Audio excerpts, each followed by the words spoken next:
समन्ता चक्रवालेषु अत्रा गच्छन्तु देवता सद्धम्मं मुनिराजस् सुनन्तु सग्गमोक्खदं ධම්මස්සවන කාලෝ අයං බදන්තා ධම්මස්සවන කාලෝ අයං බදන්තා ධම්මස්සවන කාලෝ අයං බදන්තා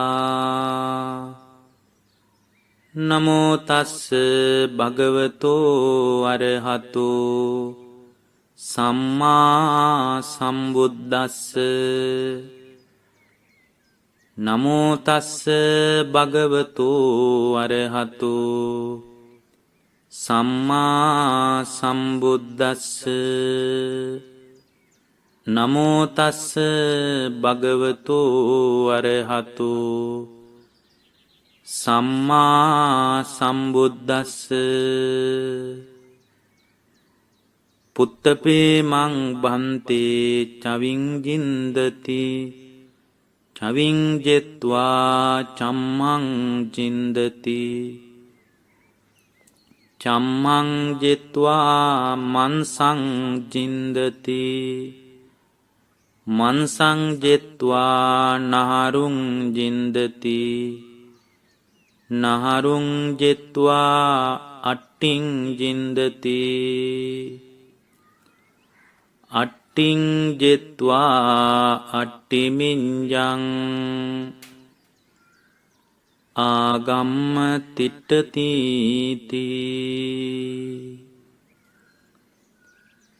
අපගේ ශාස්ත්‍රූ වූ සම්මා සම්බුදුරජාණන් වහන්සේට අපගේ නමස්කාරය වේවා.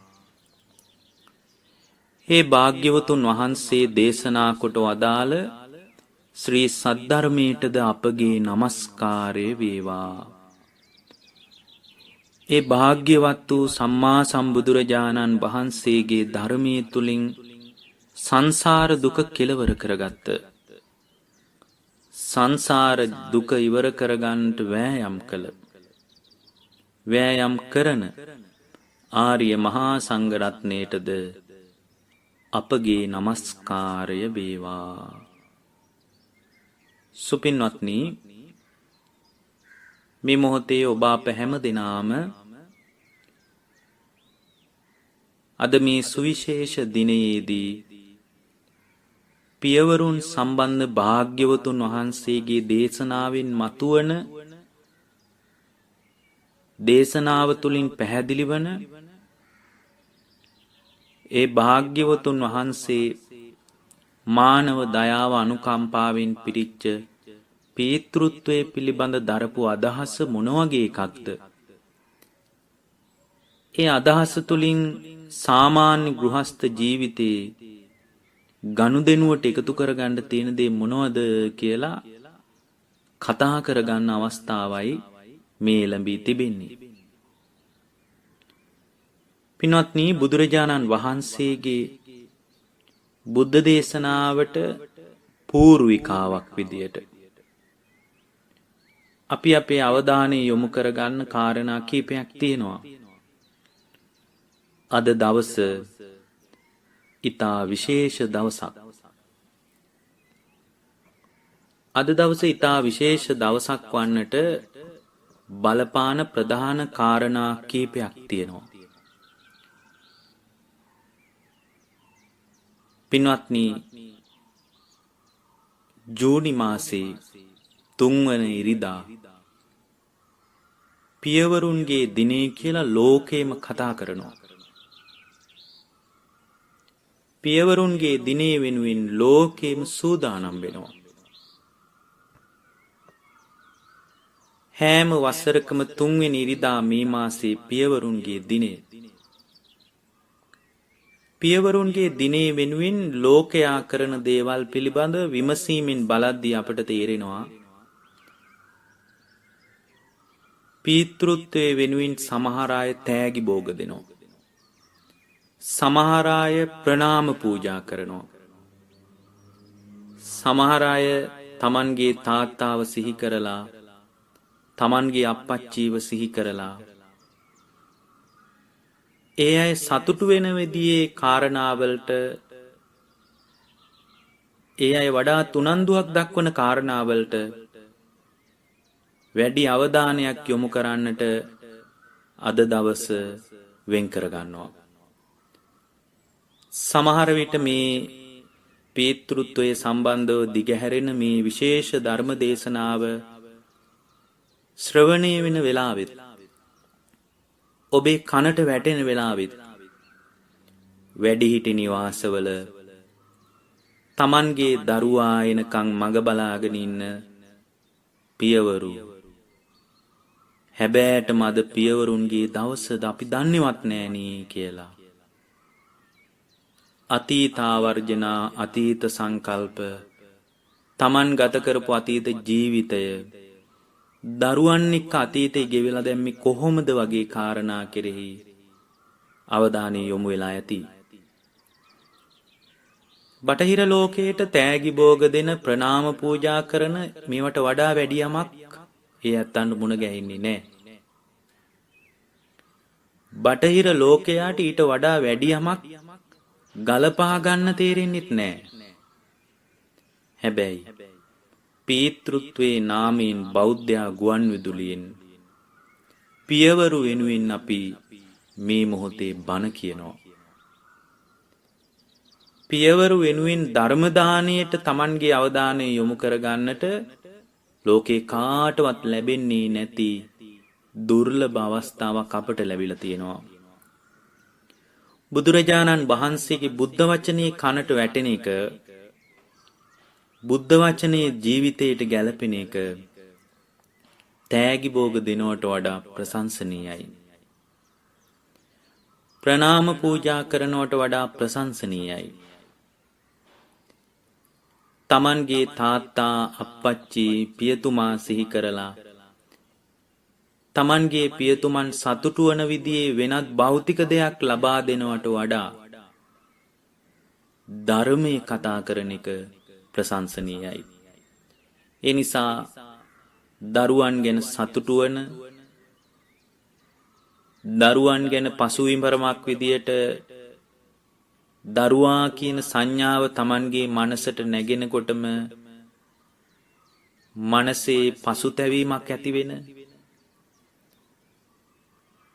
දරුවා හිටියානම් හොඳයි කියලා හිතෙන ඇයි අපිව බලන්නවත් නාවේ අපිව මුණ ගැහිලා අපිත් එක්ක කතා බහ කරන්නවත් නාවේ කියලා හිතෙන මේ විවිධ පරාසයන් තුල හිරවෙච්ච පියවරුන්ගේ පැත්තෙන් ඔවුන්ට තියෙන කතාව එහෙමම පැත්තකින් තියලා අපි ධර්මී පීතෘත්වයේ පිළිබඳ මේ දේශනාව සිද්ධ කරමු. පින්වත්නි, කෙනෙකුට හිතෙන්න පුළුවන් පියවරුන් වෙනුවෙන් දවසක් මොකටද කියලා. තාත්තලා වෙනුවෙන් දවසක් අවශ්‍ය නැහැ කියලා කෙනෙකුට හිතෙන්න පුළුවන්. පියවරුන්ට ආදරය කරන්න දවසක් හොයනවටත් වඩා පියවරුන් වෙනුවෙන් වෙන්වුණු අද වගේ දවසක් පිළිබඳ තර්ක විතර්ක සංවාද විසංවාද මතවාද ගොඩනගනවටත් වඩා පියවරුන් ගැන කතා කරන්න වෙන්වුණු අද වගේ දවසක පියවරුන් ගැන කතා කරමින් ධර්මයෙන් පොහොසත් වෙන්න අපි උත්සාහ කරමු. ඒකට සුදුසු කාලයයි මේ එළඹුණේ. පින්වත්නි, බුදුරජාණන් වහන්සේගේ බුද්ධ දේශනාවේ මේ කාරණා පිළිබඳ පීතෘත්වයේ පිළිබඳ තාත්තා කියන සංකල්පය චර්යාත්මකව මොන විදියටද ගොඩනැගුණේ කියන කාරණා පිළිබඳ සිදුවීම් බොහෝමයක් තියෙනවා. සංසාර දුක හමාර කරගත්ත නිවෙන්න කිසිවක් නැතුව සදාකාලිකවම නිවිලා ගිය ලෝක සත්වයාට නිවෙන්න උගන්වපු අපගේ ශාස්ත්‍රූන් වහන්සේ පවා පීතෘත්වයේ පිළිබඳ දරපු අදහස දයාබරණීය සුද්ධෝදන රජතුමන් ඉදිරියේ සසර දුක ඉවර කරගන්න අනුග්‍රහයක් විදියට කියාපු බණ මේ ඔක්කොම අපි මේ කාලේ කතා කරගන්න උත්සාහ කරමු.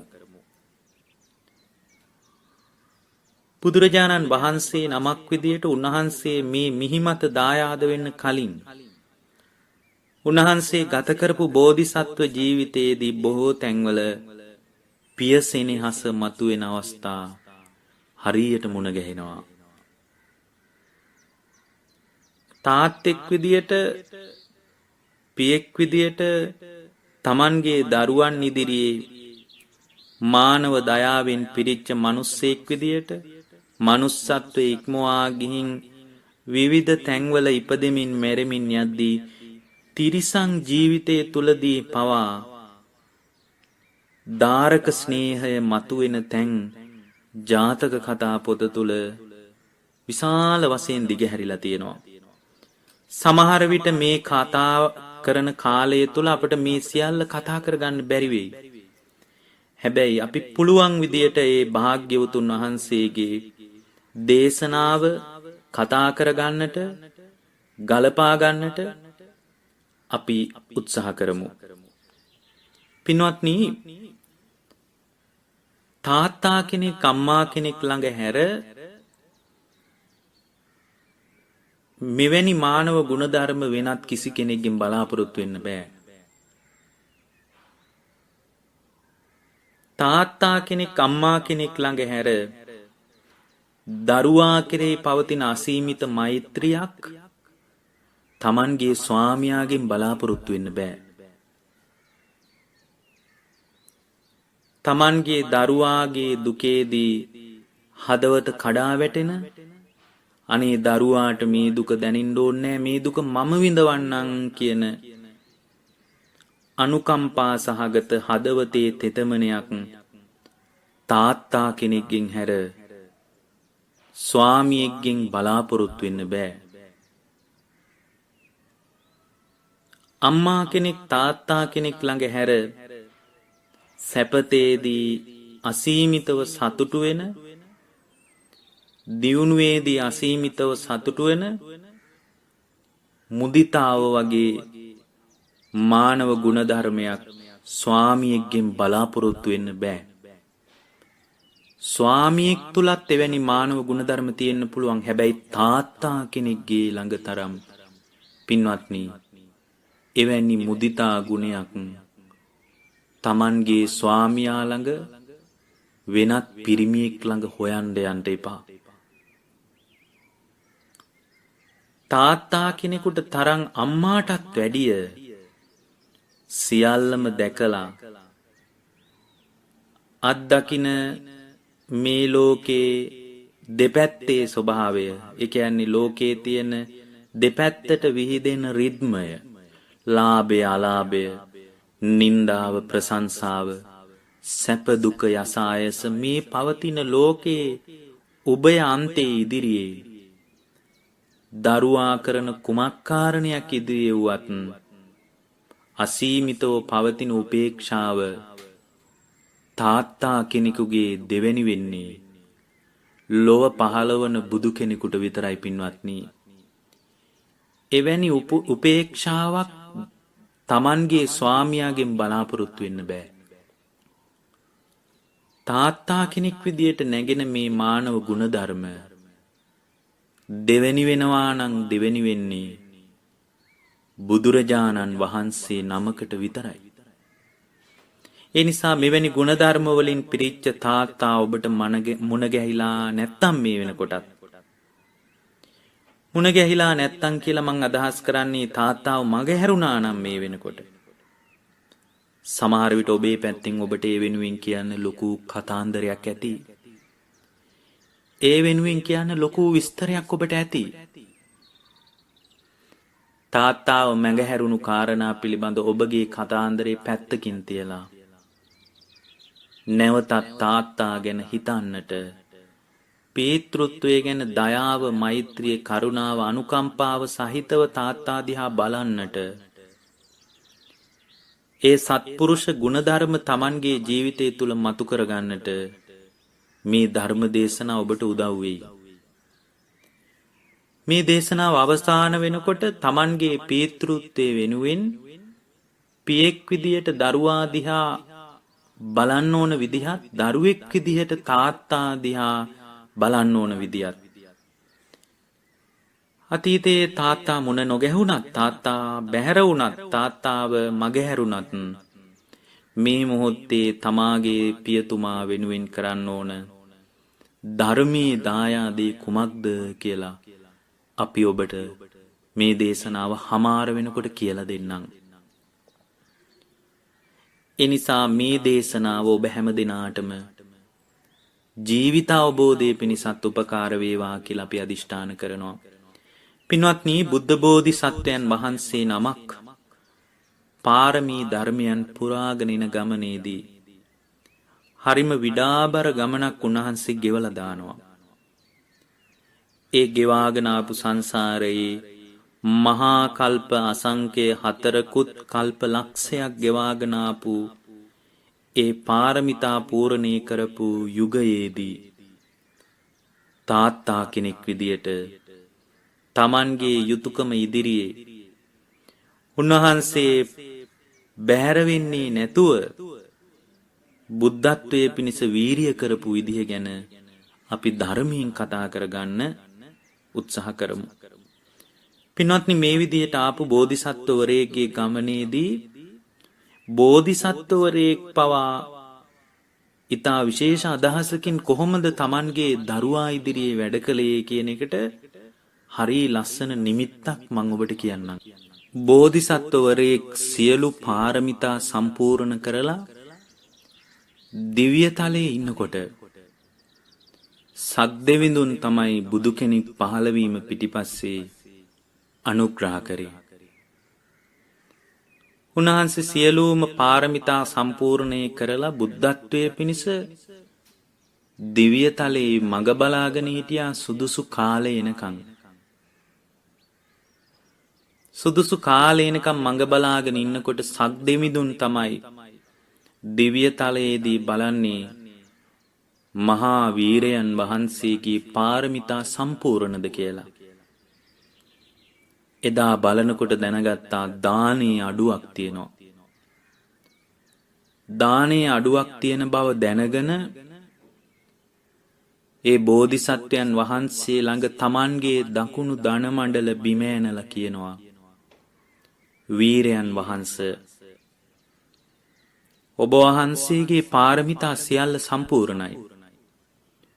මේ සම්පූර්ණ වුණ පාරමිතා අතරින් දානේ අඩුවක් තියෙනවා. දානේ පුරීම පිණිස, දානේ සම්පූර්ණ කිරීම පිණිස වීරයන් වහන්සේ මනුස්ස ලෝකෙට වඩින සේක්වා කියලා එදා සක්දෙවිඳුන් ආරාධනා කළා.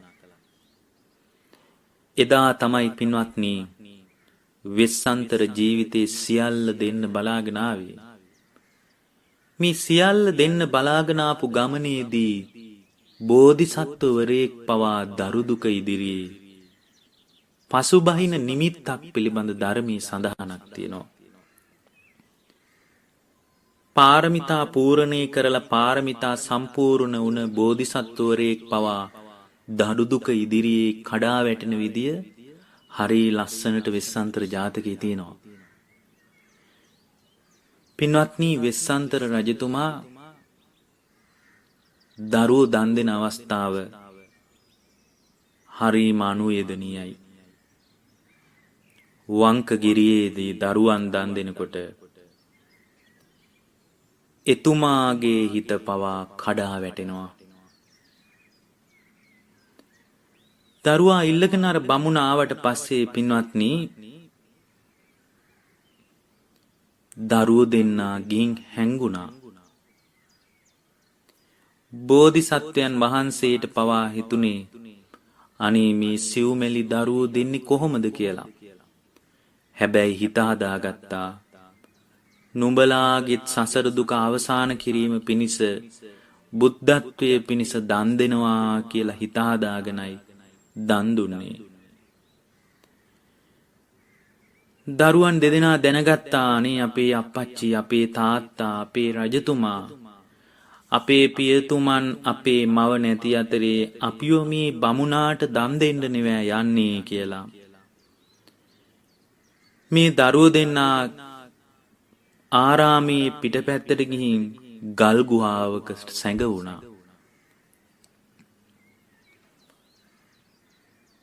තවත් විටක පින්වත්නි විලට බැහැලා බෙල්ල දක්වාම වතුර පිරුණට පස්සේ නෙළුම් කොළ වලින් හිස වසාගෙන සැඟවී සිටියා.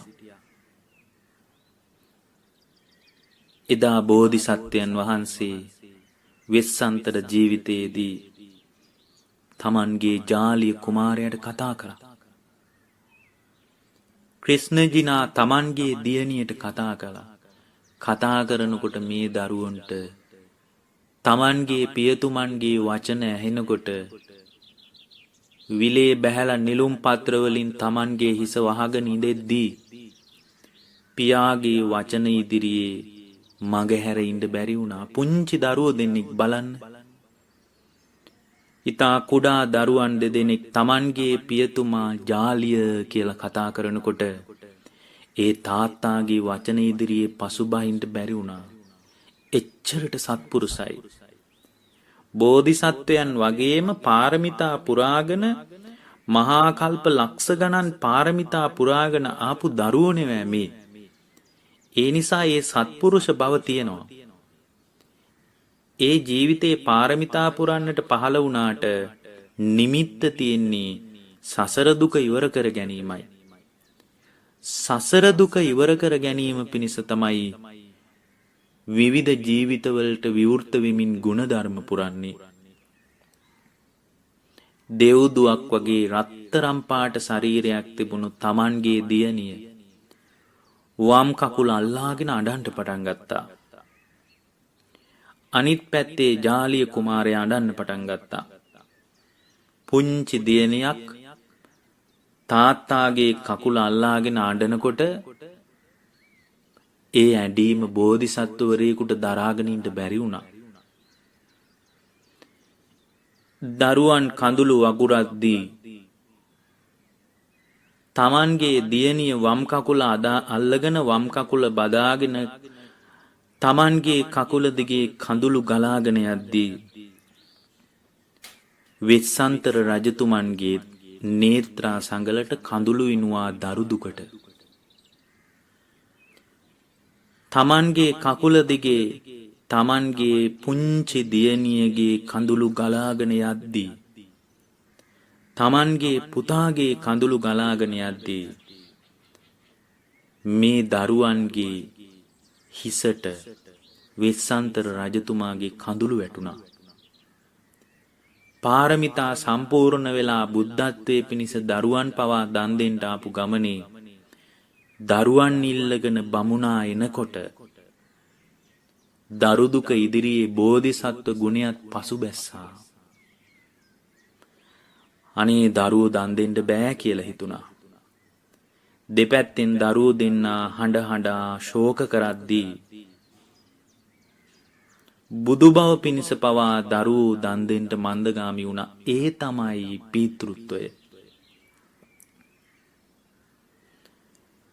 කමක් නෑ නුඹලා වෙනුවෙන් නුඹලාගේ විමුක්තිය සලකා සංසාර දුක ඉවර කර ගැනීම පිණිස මේ විරෝපී බමුණාට දරුවනේ නුඹලා දන් දෙනවා කියලා අත් දෙකෙන් අල්ලගෙන මේ බමුණාට දුන්නහම හඬ හඬා මේ දරුවන් පිටිපස්ස බල බලා කෑ ගගා මේ පුංචි දරුවන් දෙදෙනා සිව්මැලි දරුවෝ යද්දී ආයෙත් දුවගෙන ගියා කියනවා මගට. කමක් නෑ මේ දරුවෝ දෙන්නා එක්කරගෙන ඉනවා මේ බමුණාට ගහලා පන්නලා දාලා කියලා ආරාමේ ප්‍රධාන දොර ළඟට දුවගෙන ගියා කියනවා. ඒ දුවගෙන යනකොට පින්වත්නි තමන්ගේ හිතටම නිඳා කරලා නෑ නුඹලා මේ විඳවන විඳවිල්ල සංසාරේ තවත් කොයි තරම් කාලයක් විඳවන්න වේද කියලා දන්නේ නෑ.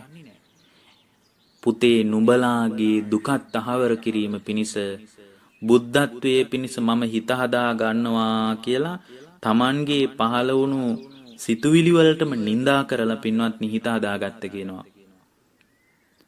පින්වත්නි සංසාර සාගරයෙන් ඈතර වීම පිණිස බෝධිසත්වවරයෙක් සියලු පාරමිතා සම්පූර්ණ කරලා අහවර වෙලා බුද්ධත්වයේ දොර ළඟටම ගිහින් ඉද්දී පවා දරු දුක ඉදිරියේ සසල වුණා නම් පින්වත්නි ඒ දරු දුක මොන්න තරම් කිඳා බහැපු අභ්‍යන්තරය තුලින් ගැඹුරටම බැහැගත් දරු දුකක්ද පින්වත්නි තාත්තා කෙනෙකුට ඉන්න ලොකුම කාම බැම්ම තමයි දරුවා කියලා කියන්නේ. හැබැයි ඒ කාම බැම්ම අතරින් ඒ කාම බැම්මට අහු වෙලා ඉන්නේ නැතුව තාත්තා කෙනෙකුට පවා ධර්මී මතු කරගන්න මේ දේශනා උපකාර කරගන්න කියලයි අපි ඔබට කියන්නේ. තාත්තා කෙනෙක් විදියට ඔබ හඬාපු වාර සංසාරේ සතර මහා සාගරයටත් වැඩි එච්චරට සංසාරේ අඬලා ඇති. දරුවෝ වෙනුවෙන් Tamanගේ ශරීරයෙන් ගලාගෙන ගිය දහඩිය සතර මහා සාගරයටත් වැඩි ඇති.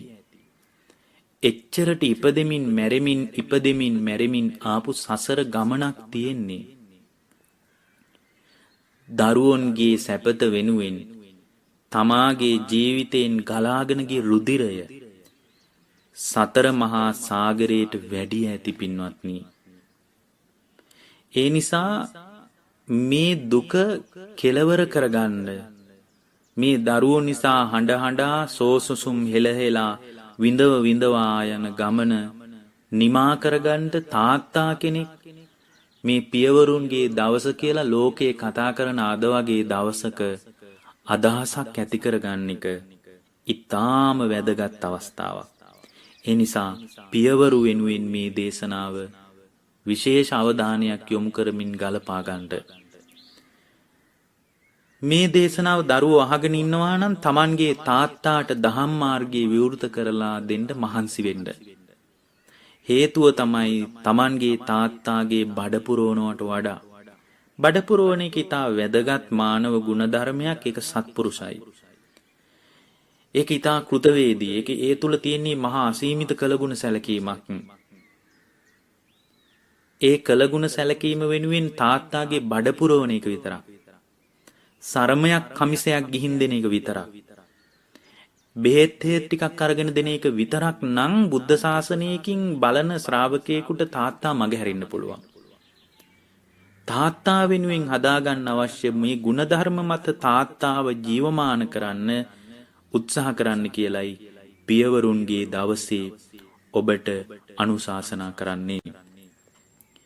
පින්වත්නි දැන් මේ වෙසන්තර රජුරෝ පවා පසුබහිද්දී එක තැනකදී මේ දරුවෝ දෙන්නා අරගෙන යද්දී මේ බමුණා පසුබහිනවා එක තැනක වැටෙනවා. ඒ වැටෙනකොට පින්වත්නි මේ දරුවෝ දෙන්න ආයෙත් දුවගෙන ඇවිල්ලා Tamanගේ තාත්තාගේ කකුලේ එල්ලෙනවා. බමුණාගේ අත ගලවගෙන ඇවිල්ලා Tamanගේ තාත්තා ළඟ වැඳ වැටෙනවා. ඒ වැඳ වැටෙනකොට ආයෙත් පින්වත්නි අර බෝධිසත්වවරයෙක් මිනිස බුද්ධත්වයේ වඩන වීරිය පසුබැස්සා කියනවා. අම්මාටත් කියන්න අපි අම්මාටත් වැඳලා ගිය බව. අම්මාටත් කියන්න ආය අම්මාව මුණ ගැහෙන්න වෙන්නේ නැති බව.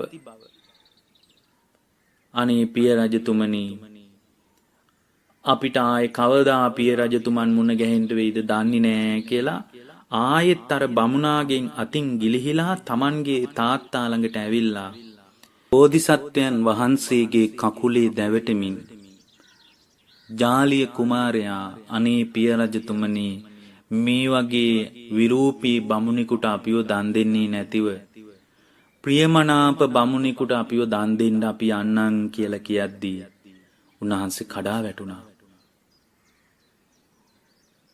අම්මා අපි නැතුව ඉන්නේ කොහොමද කියලා රජතුමන්ගෙන් Tamanගේ දුව ප්‍රශ්න කරද්දී පියසෙනෙහස මතුවෙලා බුද්ධත්වයේ පිණිස වඩන වීරිය පවා මන්දගාමී වුණා කියනවා. ඒ වෙලාවේ වෙස්සන්තර රජුරවන්ට හිතුනේ මේ සිව්මැලි දරුවන් දෙදෙනාට කවන්නේ කවුද? මේ සිව්මැලි දරුවන් දෙදෙනාට කිරිපොවන්නේ කවුද මෙතනින් පස්සේ? මගේ මේ සිව්මැලි දරුවන් දෙදෙනා අම්මාට තුරුළු වෙලා නිදාගනිද්දී අද ඉඳලා කාත් එක්කද නිදාගන්නේ? නිදාගන්න වෙලාවේ කවුද තුරුල් කරගන්නේ? තුරුල් කරගන්න කෙනෙක් නෑනේ කියලා පිය සෙනෙහස මතුවෙලා බුද්ධත්වයේ පිණිස වඩාපු වීරිය යට ගියා කියනවා. තමන්ගේ නේත්‍රා සංගලට ආයේ කඳුළු විනවා කියනවා. හඬලා ශෝක කරද්දී ආයේ ඒ සිතුවිල්ලට නිඳා කරමින් හිත හදාගත්තා. හඬලා වැළපිලා ශෝක කරලා බුදු වෙන්න බෑ. බුදු බව පිණිස දරුවනි නුඹලාගේද විමුක්තිය පිණිස මම අද නුඹලා අතහරිනවා කියලා හිත හදාගත්ත කියනවා. මෙන්න මේ වෙලාවේ පින්වත්නි බෝධිසත්ව ගුණය ඔස්සේ දරුවන් දත් දෙද්දී මහ පොළොව කම්පා වුණා කියනවා. එදා මහ පොළොව විතරක් නෙමෙයි මහා සමුද්‍රය පවා කම්පා වුණා කියනවා. විශාල වර්ෂාවක් ඇදහැළුණා කියනවා. මේ වර්ෂාව අතරින් ජාලිය ක්‍රිෂ්ණජිනා කියන තමන්ගේ පුතා සහ දුව අරගෙන යද්දී බුද්ධත්වයේ පිණිස වීරියෙන් දරුවෝ අත්හැරියේ අමාරුයින් කියනවා. බලන්න බුද්ධිසත්වරයෙක් පවා එහෙමයි පින්වත්නි. මේ කාරණේම මතු කරලා ධර්මයේ සඳහන් වෙනවා පින්වත්නි. බුද්ධත්වයේ පිණිස ආපු ගමනේදී බොහෝ ජීවිතයේදී ගුණධර්මයක්ම පූර්ණේ කරලා ගුණධර්මයක්ම සම්පූර්ණ කරලා ආපු ගමනේදී දානේ පූර්ණේ කිරීම පිණිස අවසාන ජීවිතයේදී බෝධිසත්වවරයෙක් විදියට පීතෘ ගුණයක් එක්කම දරුවෝ දිහා බලද්දී කඳුළු සලාගත් දෙනතින් ශෝකයෙන් විඩාබර වෙලා දරු දුක ඉදිරියේ විමුක්තිය පසුබැස්සාට පස්සේ පින්වත්නි ඒ පසුබෑපු විමුක්තිය නිසා කියනවා බෝධිසත්වයන් වහන්සේට අවුරුදු 6ක් වගේ දිග දුෂ්කර ක්‍රියාවක් කරන්න උනේ. තමන්ගේ දරුවන් ඉදිරියේ තමන්ගේ හදවතේ තෙතමනේ වැඩි වෙලා බුද්ධත්වයේ පිණිස වඩන වීරිය යට ගියපු නිසා ඒ මන්දගාමී ස්වභාවය නිසා පින්වත්නි බුද්ධත්වයේ පිණිස අවසාන ජීවිතයේදී දුර්ගේශ්වරී වලට ගමන් කරපු ගමනේදී ගත කරපු දුෂ්කර ක්‍රියාවේ ජීවිතේ කාලය වැඩි වුණා කියනවා. තමන්ගේ දරුවන් දෙදෙනා යද්දී අප්‍රමාණ කඩා වැටීමකින් පසුතැවෙමින් බෝධිසත්වරයෙක් පවා දරු දුක ඉදිරියේ බුද්ධත්වයේ පිණිස වඩන වීරියත් පසුබහිනවා නම් ඒ සෙනෙහස පින්වත්නි මොනතරම් අභ්‍යන්තරයට கிඳා බහැපු සෙනෙහසක්ද කියන එක පිළිබඳ අපි අදහසක් ගන්න එක ඊටාම වැදගත් දෙයක්. මේ විදිහට පාරමිතා පූර්ණේ කරගෙන ආපු ගමනේදී නැවතත් වෙස්සන්තර ජීවිතයේ සියල්ලම දන් දීලා දිව්‍ය තලයට ගිහින් මඟ බලාගෙන හිටියා කවදාද බුදු වෙන්නේ කියලා. බුද්ධත්වයේ පිණිස දිව්‍ය තලයෙන් නික්මිලා මායාවගේ කුසේ පිළිසිඳ ගත්ත දා ඉඳලා සුද්ධෝදන රජතුමන්ගේ ජීවිතය තුලින් මතුවෙන්නේ අසීමිත දයාව කරුණාව මෛත්‍රිය විතරක් නෙමෙයි කාටවත් හොලවන්න බැරි දරු දුක ඉදිරියේ පවතින ගැඹුරු උපේක්ෂාවක් පිළිබඳ නිමිත්තක් හොයාගන්න පුළුවන්. ඒ නිමිත්ත පිළිබඳ ලස්සන ධර්මකාරණා ටිකක් ධර්මයේ මතුවෙනවා. එදා පිය රජතුමන් විදිහට බෝධිසත්වයන් වහන්සේ අධික සැපසහිත ජීවිතයකට විවෘත වෙද්දී පින්වත්නි මොනවද ලබා නොදුන්න සැප? හේමන්ත ගිම්හාන වස්සාන කියන ඍතු වලට වෙන වෙනම මාලිගා හදලා බෝධිසත්වයන් වහන්සේගේ සැපේම ප්‍රාර්ථනා කළා. සාමාන්‍ය ලෝකයේ වුණත් පින්වත්නි තාත්තා කෙනෙක්ගේ පියෙකුගේ අදහස දරුවා ලෝකේ ලබන්න පුළුවන් ඉහළම ගැඹුරුම විශාලම තනතුරු තාන්නමාන ඔස්සේ ජීවිතය සකස් කරලා දෙන එකයි. ඒ විදියට බලනකොට සුද්ධෝදන රජ්ජුරුවන්ගේ අදහස අසාධාරණ නෑ. රජ්ජුරුවන්ට අහන්න හම්බුණා මගේ දරුවා ඒකාන්ත වශයෙන් සක්විති රජ වෙනවා කියලා. සක්විති රජකම වෙනුවෙන් රජ්ජුරුවෝ හීන මැව්වා තමන්ගේ දරුවා වෙනුවෙන්. ඒ හීනය මන්දගාමීව යට ගියා එක තවුසෙකුගේ ප්‍රකාශයක් ඉදිරියේ. ඒ තමයි ඒකාන්ත වශයෙන්ම සසර දුක ඉවර කරගන්න මුනිවරයෙක් විදියට බුදු වෙනවා කියන කතාව. බුදු වෙනවා කියන කතාවත් එක්කම රජ්ජුරුවන්ගේ හිත කඩා වැටුණා. රජ්ජුරුවන්ට ඕන වුණේ නෑ තමන්ගේ පුතා බුදු වෙනවා දකින්න. රජ්ජුරුවන්ට ඕන වුණේ තමන්ගේ පුතා සක්විති රජ වෙනවා දකින්න. පින්වත්නි, ඒකේ වරදක් නෑනේ. රජ කෙනෙක්ගේ හිතේ ගැඹුරේ බැහැලා ඉන්නේ ලෝකේ ප්‍රතාපවත් අධිරාජ්‍යයක්. ඒ අධිරාජ්‍යයන්ගේ හිතේ ගැඹුරින් බැහැගන්නේ සක්විති රජ කෙනෙක්. තමන්ගේ පුතා සක්විති රජ වෙනවා බලන්ට මොන තාත්තද පින්වත්නි කැමති නැත්තේ. ඒ විදියට බලනකොට සුද්ධෝදන රජතුමා හරිම සාධාරණ රජෙක්. ලෝකේ යථා ස්වභාවය ලෙඩවීම, ලෝකේ යථා ස්වභාවය වයසට යෑම, ලෝකේ යථා ස්වභාවය මරණය. මේවා කාටවත් අභිභවා යන්න බෑ. මේවා ලෝකේ සියලු දෙනා යට කරගෙන යන කාරණා. දැන් මේ කාරණා වලින් ලෝකේ යට වෙනකොට අපිනේ දන්නේ ධර්මයක් මතු කරගන්න විදිය. ඒ අපගේ ශාස්ත්‍රූන් වහන්සේ එදා ගිහි ජීවිතය අත්හැරලා දාලා කරපු වික්‍රමය නිසානේ. උන්වහන්සේ අවබෝධයට පත් වෙලා අපිට අනුකම්පාවෙන් බණ කියපු නිසා අපි දන්නවා. එතකොට ඒ කාලේ රජුරවන්ට මේවා කියලා දෙන්න කෙනෙක් හිටියේ නෑ. සත්‍ය මොකද්ද කියලා රජුරෝ දන්නේ නෑ.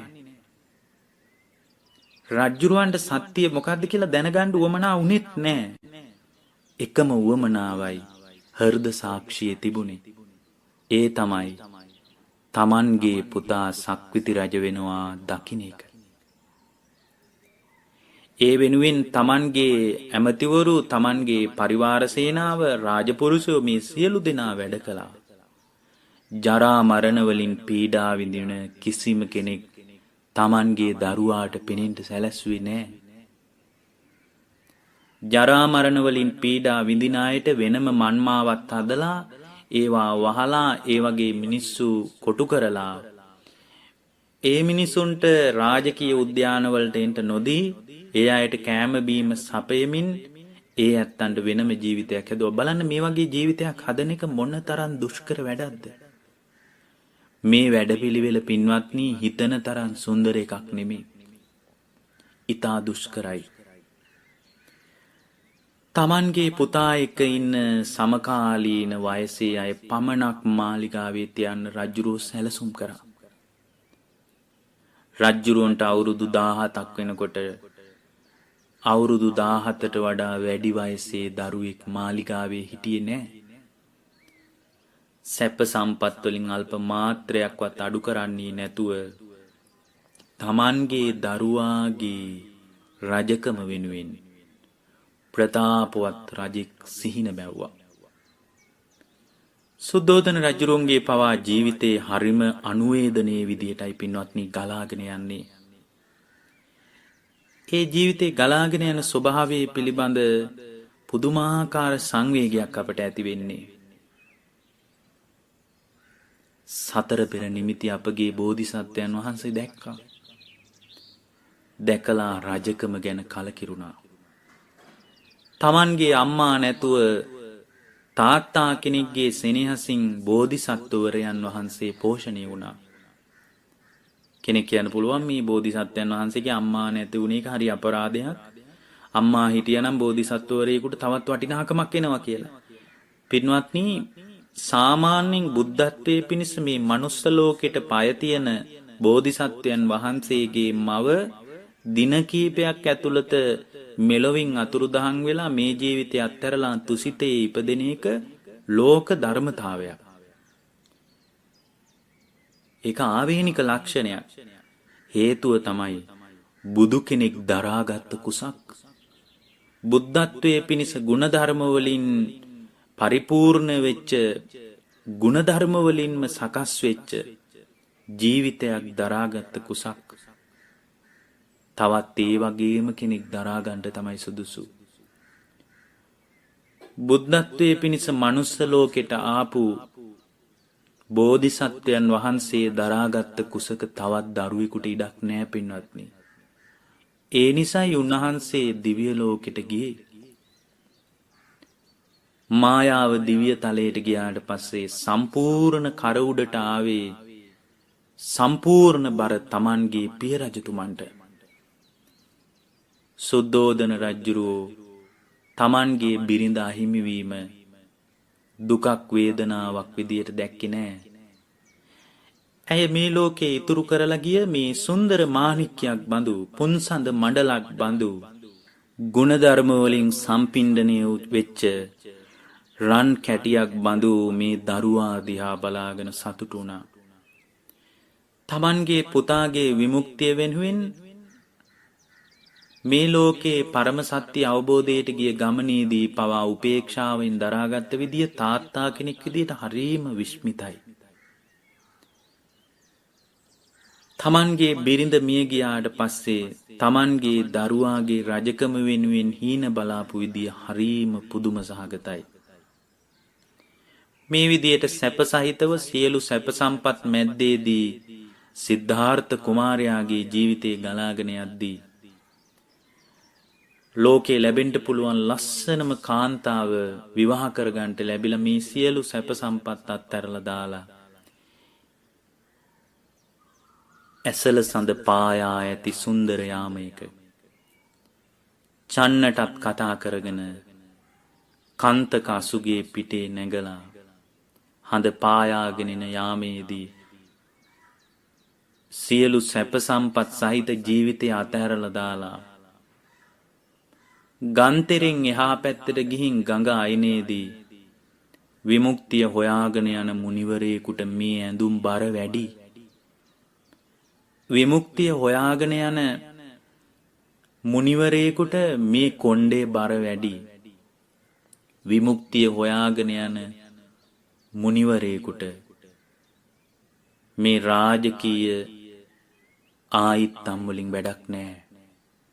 තමන්ගේ කඩුව අරගෙන කෙස් වැටිය කපලා කසාවත දරාගෙන ගඟෙන් එහා පැත්තට යද්දී හිතක් පපුවක් නැති කන්තක අස්වැයා පවා එහෙම සිහි නැති වෙලා ලේ වමනි කරගෙන තමන්ගේ හාම්පුතාගේ සමුගැනීම දරාගන්න බැරුව එහෙම ඇදගෙන වැටෙද්දී රාජවස්ත්‍ර රාජාභරණ මේ ඔටුන්න මේ සියල්ල මතේ දරාගෙන හඬ හඬා චන්න ගිහින් රජතුමන් ඉදිරියේ දන ගහලා අනේ රජතුමනි යුව රජතුමා ගිහි ගෙදර අත්හැරියා කියලා කියද්දී සුද්ධෝදන රජුරෝ කඳුළු සලන්නේ නැතිව උපේක්ෂාවෙන් දරාගත් විදිය පුදුමයි. එහෙම දරා ගැනීමක් තාත්තා කෙනෙකුට හැර ස්වාමියෙක්ගෙන් බලාපොරොත්තු වෙන්න බෑ. වෙනත් පරපුරුෂයෙක්ගෙන් ඒ වගේ දෙයක් බලාපොරොත්තු වෙන්න බෑ. චන්නටවත් වචන මාත්‍රයකින්වත් චෝදනා කරපු බවක් ධර්මයේ සඳහන් වෙන්නේ නැහැ. රජතුමනි යුව රජුරෝ රජකම අත්හැරියා කියලා රාජ භාණ්ඩ රාජ ආභරණ බාර දෙද්දී ඇසි පිල්ලමකින්වත් වෛරී සිතක් හදාගන්නේ නැතුව දරුවාගේ කැමැත්ත ප්‍රාර්ථනා කරන්න තාත්තා කෙනෙකුට වගේ වෙන කාටවත් බෑ. මේ සුද්ධෝදන රජුරුවන්ගේ චරිතේ පුරාවට මානව ගුණධර්ම තියෙනවා. හැබැයි මේ චරිතේ හරිම අප්‍රකටයි. කවුරුවත් කතා කරන්නේ නෑ මේ ගැන වැඩිය. ඒ නිසා අද මේ පියවරුන්ගේ දවසේ සුදෝන් රජුගේ අසිරිමත් ජීවන වෘත්තාන්තය ගැන අපට කරුණු ටිකක් හරි කතා කරගන්න ලැබෙන එක ගැන ඔබත් මමත් අපි හැමෝම සතුටු වෙන්න ඕනේ. මේ විදියට තමන්ගේ පුතා මාලිගාව අත්හැරලා ගියාට පස්සේ වෛරී සිතක් කල්ප මාත්‍රයකවත් පසුතැවීමක් නැතුව මුලින් තිබුණු මෛත්‍රිය, කරුණාව, දයාව, අනුකම්පාව දරුවා කෙරෙහි තමන්ගේ හද මණ්ඩලයේ උපන් සෙනෙහස මේ සියල්ලම උපේක්ෂාවෙන් දරාගත් ප්‍රතාපවත් රජෙක් විදියට සුද්ධෝදන රජුරෝ උපේක්ෂාව හුරු කරා තමන්ගේ පුතා ගිහි ජීවිතය අත්හැරියා කියන ආරංචියට. අද බලන්න සමහර වෙලාවට තමන්ට විරුද්ධව දරුවෙක් වෙනත් විදිහේ විවාහයක් කරගත්තොත්, තමන් කැමති නැති විදිහේ කාරණයකට දරුවෙක් බැහැගත්තොත්, සමහර විට ඒ කාරණේ ඉදිරියේ ජීවිතේම පසුබහින මිනිස්සු ඉන්න ලෝකෙක සමහර විට කටවචනෙටත් මිනිස්සු කියනවා කපලා මුහුදට දැම්මත් දෙන්නේ නැහැ. මට විරුද්ධව නම් නුඹට වැඩ කරන්න දෙන්නේ නැහැ. මේ විදිහේ කතා කියද්දී යුව රජ කෙනෙක් වෙනුවෙන් සියලු සැප සම්පත් අත්හැරලා අනාගතයේ තමන්ගේ පුතා සක්විති රජ වෙන බව ස්ථිරයි. ඒ ස්ථීර සක්විති රජකම වෙනුවෙන් සැලසුම් හදාපු රජෙකුට, තාත්තා කෙනෙකුට, පියෙකුට තමන්ගේ මුළු ලෝකෙම බලාපොරොත්තු කඩා වැටෙද්දී ඒ දරුවා කෙරෙහි උපේක්ෂාව හුරු කරන්න පුළුවන් වුණා නම් ඒ උපේක්ෂාව පුදුමයි පින්වත්නි. ඒ උපේක්ෂාව සාමාන්‍ය කෙනෙකුට හුරු කරගන්න බෑ. තාත්තා කෙනෙක්ගේ හද මණ්ඩලයේමයි එවැනි උපේක්ෂාවක් උපදින්නේ. දැන් මේ විදිහට පින්වත්නි ජීවිතයේ අත්හැරලා දාලා උන්වහන්සේ හුදකලාවේ විවිධ විදිහට විමුක්තිය හොයාගෙන ආජීවකයෝ ළඟට ගිහින්, පරිබ්‍රාජකයෝ ළඟට ගිහින්, නිගණ්ඨයෝ ළඟට ගිහින්, විවිධ ආගමික කණ්ඩායම් ළඟට ගිහින් මේ සියලු බලය අත්හැරලා දාලා විමුක්තිය වෙනුවෙන්, සංසාර දුක ඉවර කර ගැනීම වෙනුවෙන් වීරිය කරද්දී ඒ තාත්තා කෙනෙක් විදියට මගහැරී නෑ.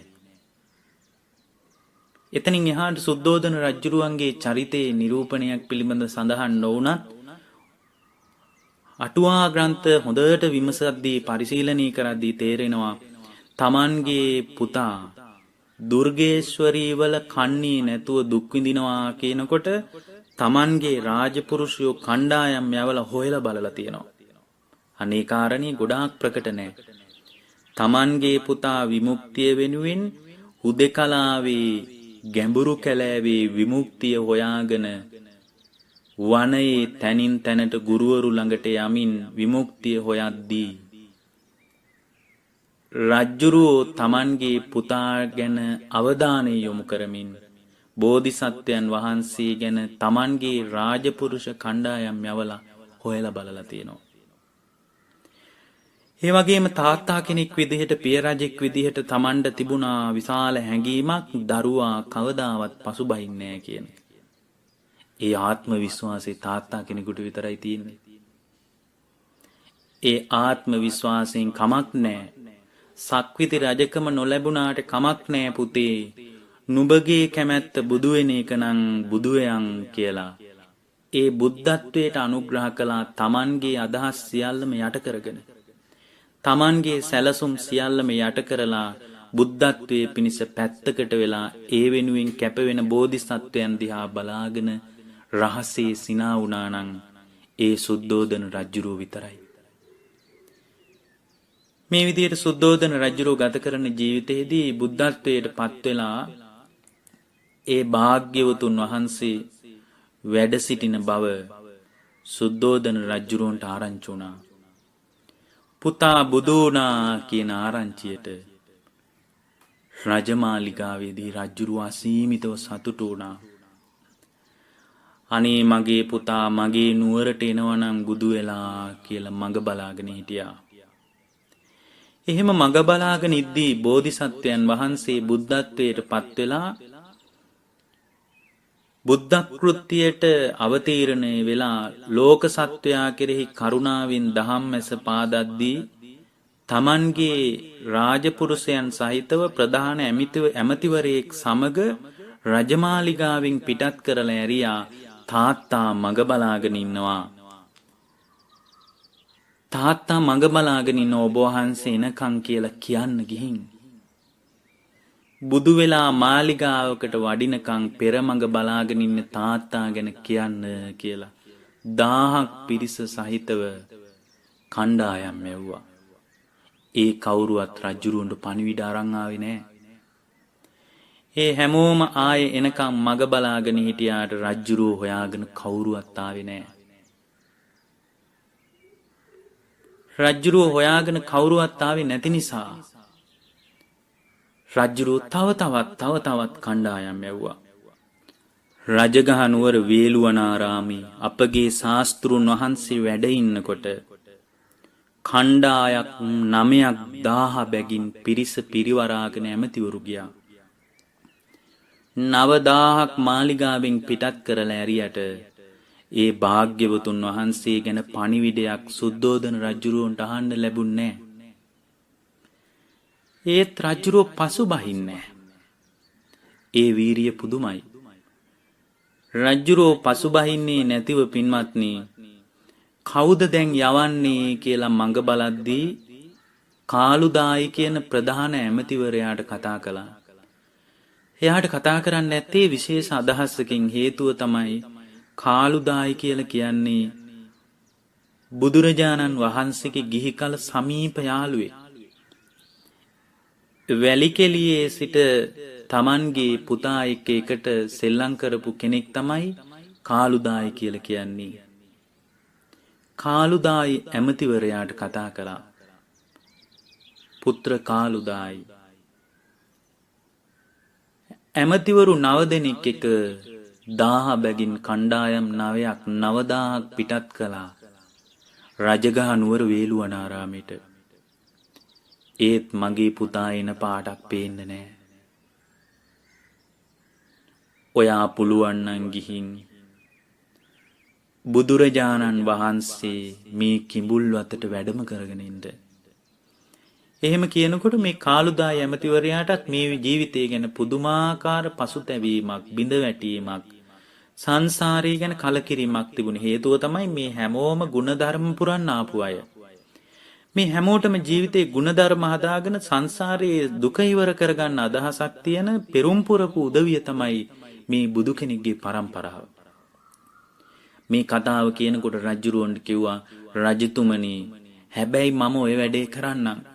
මට මහාන වෙන්න දෙන්න. මහාන වෙලා අවසානයේ මම ඒ භාග්‍යවතුන් වහන්සේ කැටුව මේ කිඹුල් වතට ඔබතුමා ළඟට වැඩම කරන්නම්.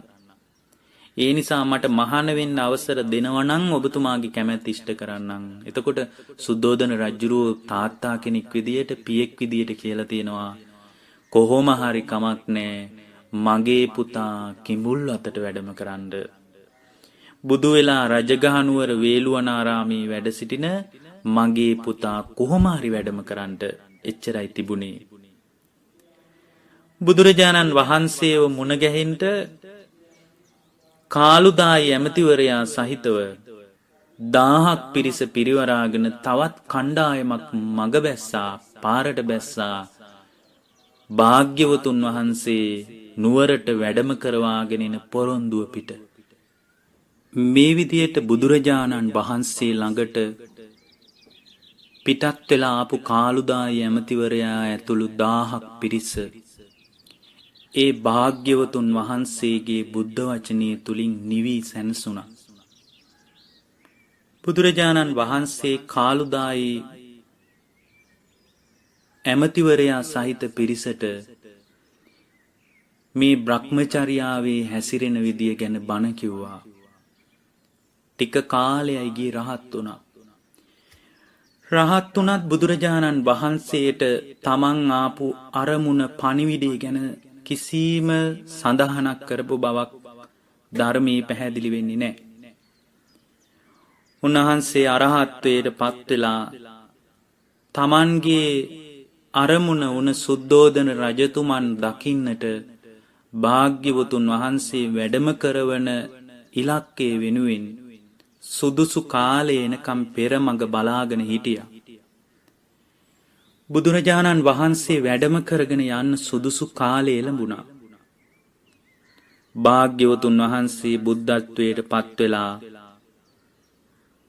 උන්වහන්සේ වැඩ සිටියේ විහාරයට බොහෝ පිරිසක් ඇවිල්ලා උන්වහන්සේගේ ධර්මයේ තුලින් හිත නිවාගත්තා. ධර්මයේ තුලින් දුක ඉවර කරගත්තා. මේ අතරේ බුදුරජාණන් වහන්සේ ළඟට එක්තරා දිනයක කාළුදායි මහරහතන් වහන්සේ ඇවිල්ලා තමන්ගේ පිය රජතුමන් දකින්න ගිහින් පිය රජතුමන්ට ධර්මයෙන් අනුග්‍රහ කරමු කියලා හරි ලස්සන පරිසර වර්ණනාවක් කරපු බව ධර්මයේ සඳහන් වෙනවා. කාළුදායි මහරහතන් වහන්සේ ඇවිල්ලා කියනවා මහා වීරයන් වහන්සේ දැන් ගස්වල කොළ හැලිලා තියෙන්නේ. අලුතෙන් ගෙඩි හටගන්න කිට්ටුයි. අතු අග්ගිස්සෙන් ලස්සනට මල් පිපිලා දිලිසෙනවා. මේ මල් හරියට ගිනි අඟුරු පාටයි. ඒ කියන්නේ මල් පිපිලා ගෙඩි පිළිගන්ටයි ලැස්ති. වීරයන් වහන්සේ ගස් බබලනවා. නිදුකානනි ශාක්‍යයන්ට පිහිට වෙන්න කාලයයි. දැන් බලන්න උන්වහන්සේගේ අදහස් හරි ලස්සනයි.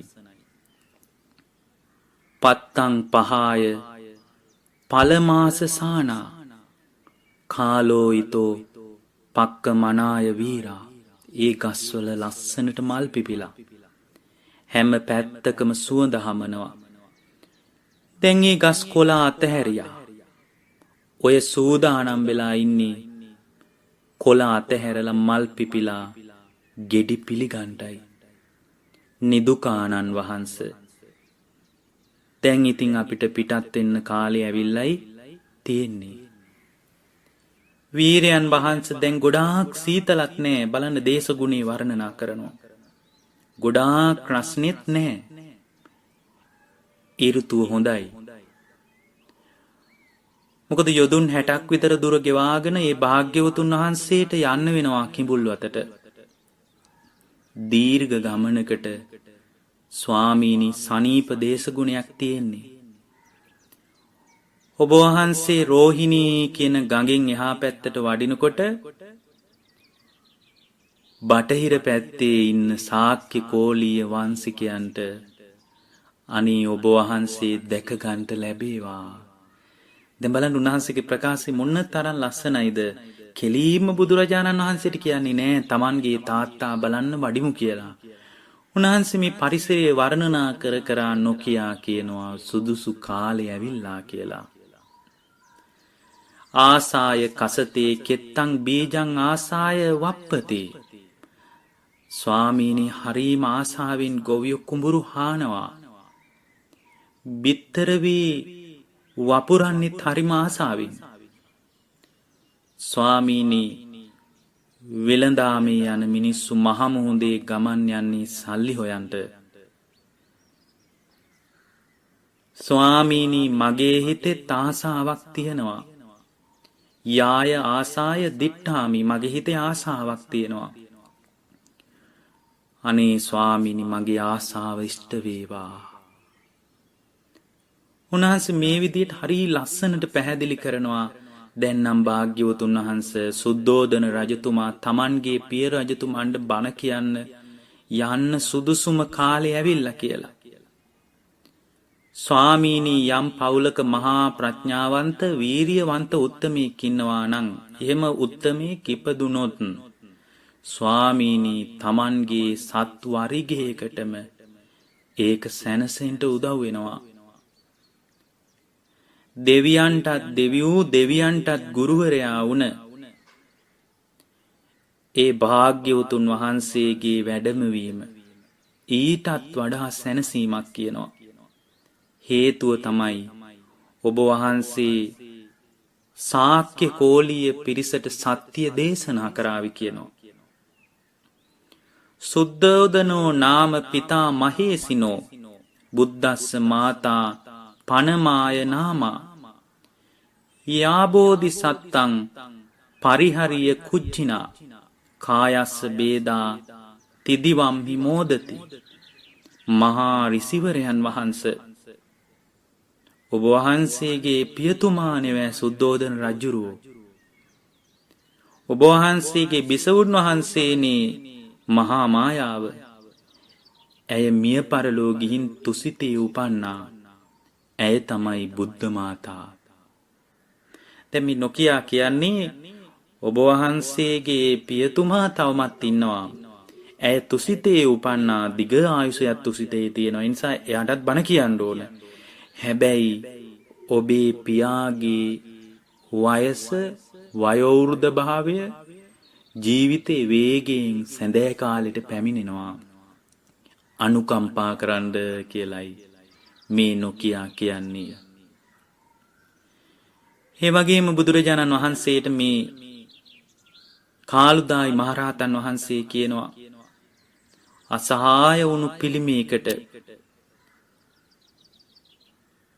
අකම්පිත වූ සිත් ඇති රන්රුවක් වගේ ඔබ වහන්සේගේ ශරීරේ බබලනවා. හරියට පිළිමයකින් නෙලාපු රත්තරන් රූපයක් වගේ.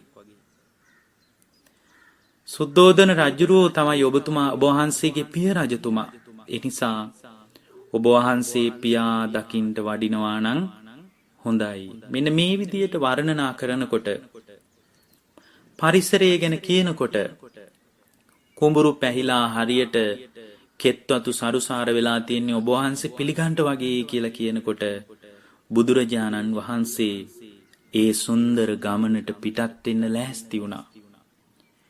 20000ක් භික්ෂු සංඝයා පිරිවරාගෙන අපගේ ශාස්ත්‍රූ වූ ඒ භාග්‍යවතුන් වහන්සේ කිඹුල්වතට වඩින්ට සූදානම් වුණා.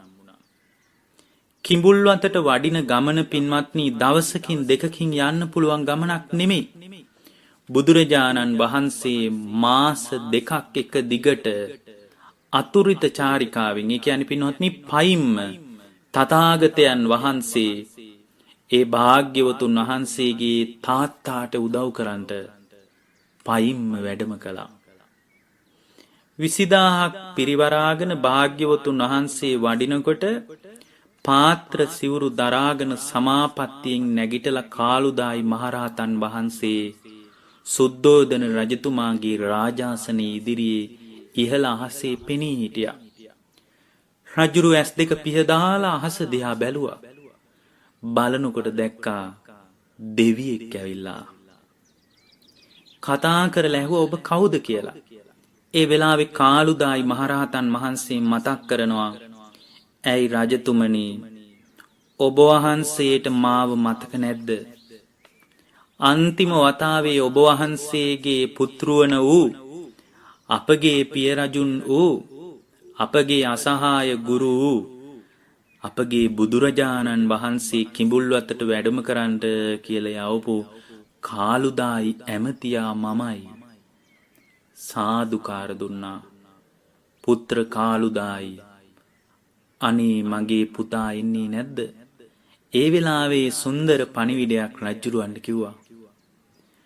රජතුමනි, අපගේ ශාස්ත්‍රූ වූ බුදුරජාණන් වහන්සේ 20000ක් භික්ෂු සංඝයා පිරිවරාගෙන ඔබ වහන්සේ දකින්න එන්න පිටත් වුණා. යොදුන් ගණනාවක් දුර ගෙවාගෙන ඔබ වහන්සේ දකින්න එන්නයි ලෑස්තිය. රජතුමනි, අද යොදුනක් තථාගතයන් වහන්සේ අතුරිත චාරිකාවෙන් වඩිනවා. ඒ කියන්නේ පයින්ම වඩිනවා.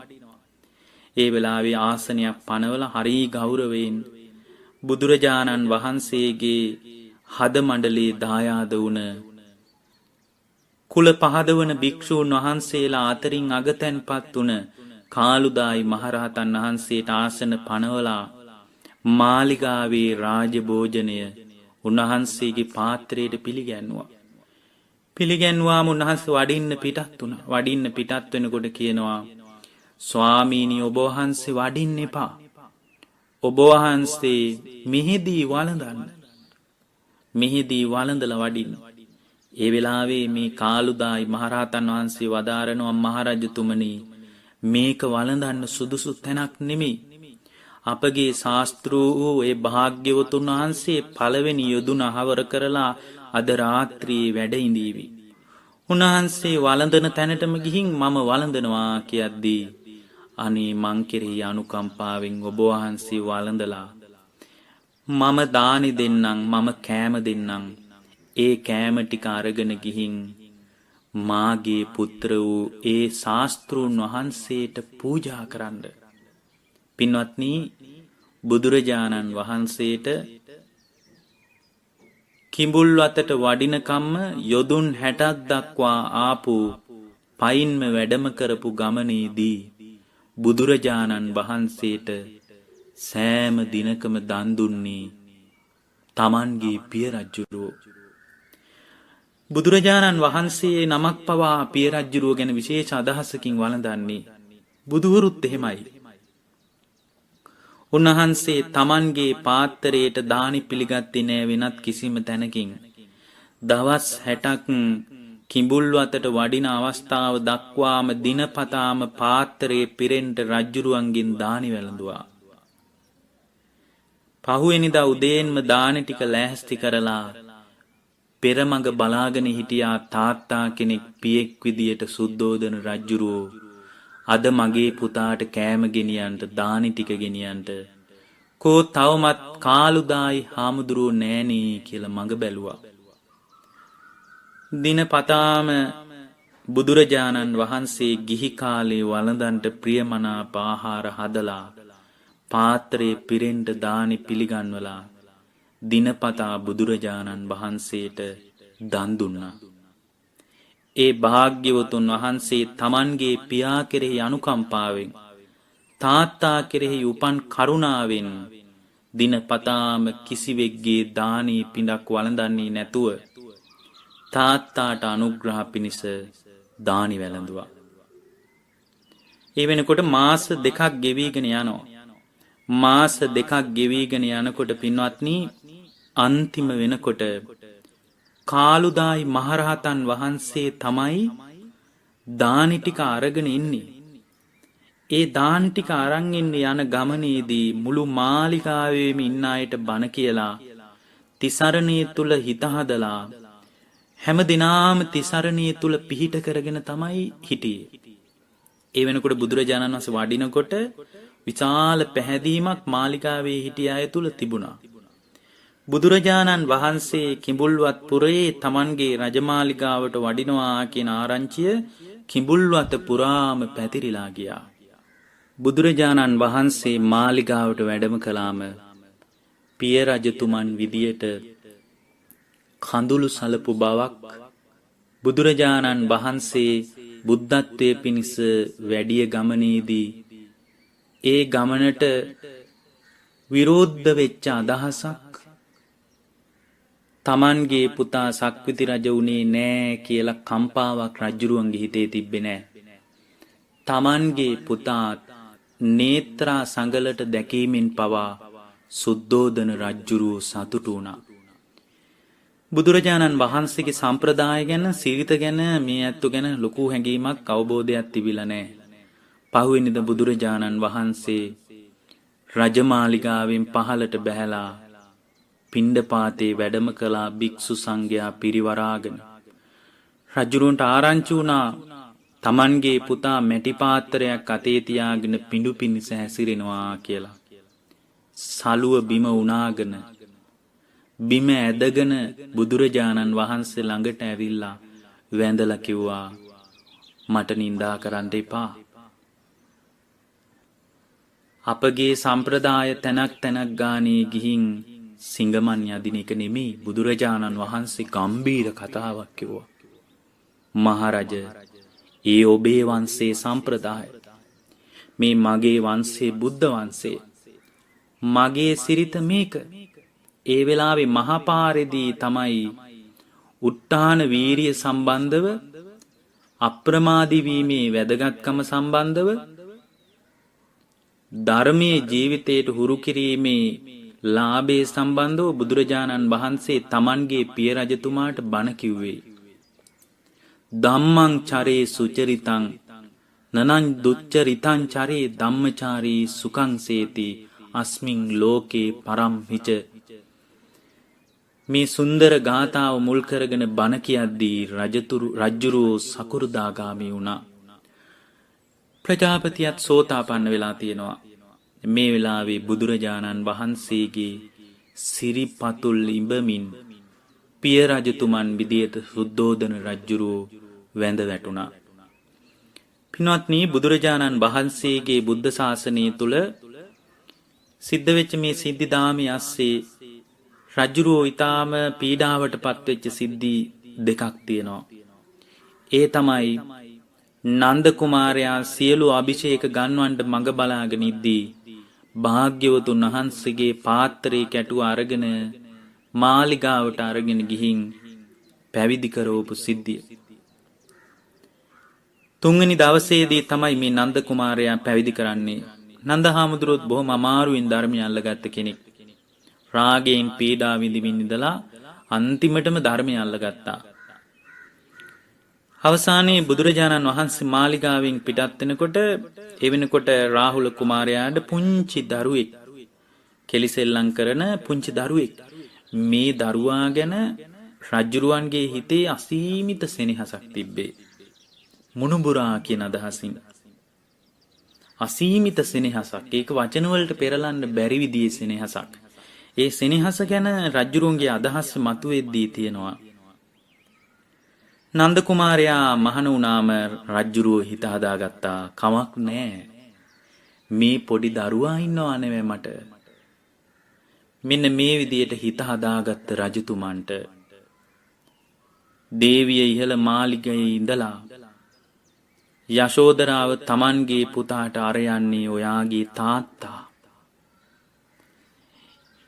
සඳ මඩලක් වගේ බබල බබලා වඩින්නේ ඔබගේ පිය රජතුමා දායාද ඉල්ලගන්ට කියනකොට අර සංසාර පුරුද්දට මාලිගාවෙන් පහළට බැස්සා. කවදාවත් දැකලා නැති, කතා කරලා නැති තාත්තා කියන සංඥාවට පාරට බැස්සා. බැහැලා දුවගෙන ගිහින් සුලැඟිල්ලේ එල්ලුණා. තථාගතයන් වහන්සේගේ සුලැඟිල්ලේ එල්ලෙන්ට ලාභයක් තිබ්බා. සිවුරු පොටේ දැවටුණා. දැවටමින් කිව්වා, ඔබ වහන්සේ මගේ පියතුමාලු, අපේ අම්මා කියනවා ඔබ වහන්සේ මට දායාදේ දෙන්න. ඔබ වහන්සේ මට දායාදේ දෙන්න. දැන් මේ විදියට දායාදේ ඉල්ලමින් මාලිගාවට වැඩිය ගමනේදී නැවත රජමාලිගාවට යන අතරතුරේදී මේ පුංචි දරුවා දායාදේ ඉල්ලනවා. සාරිපුත්ත මොග්ගල්ලාන මහරහතන් වහන්සේලා ඉදිරියේ බුදුරජාණන් වහන්සේ වදාරනවා, මහණෙනි මේ පොඩි දරුවා දායාදේ ඉල්ලනවා. මේ පුංචි දරුවා දායාදේ ඉල්ලනවා, දෙන්න දෙයක් නැහැ.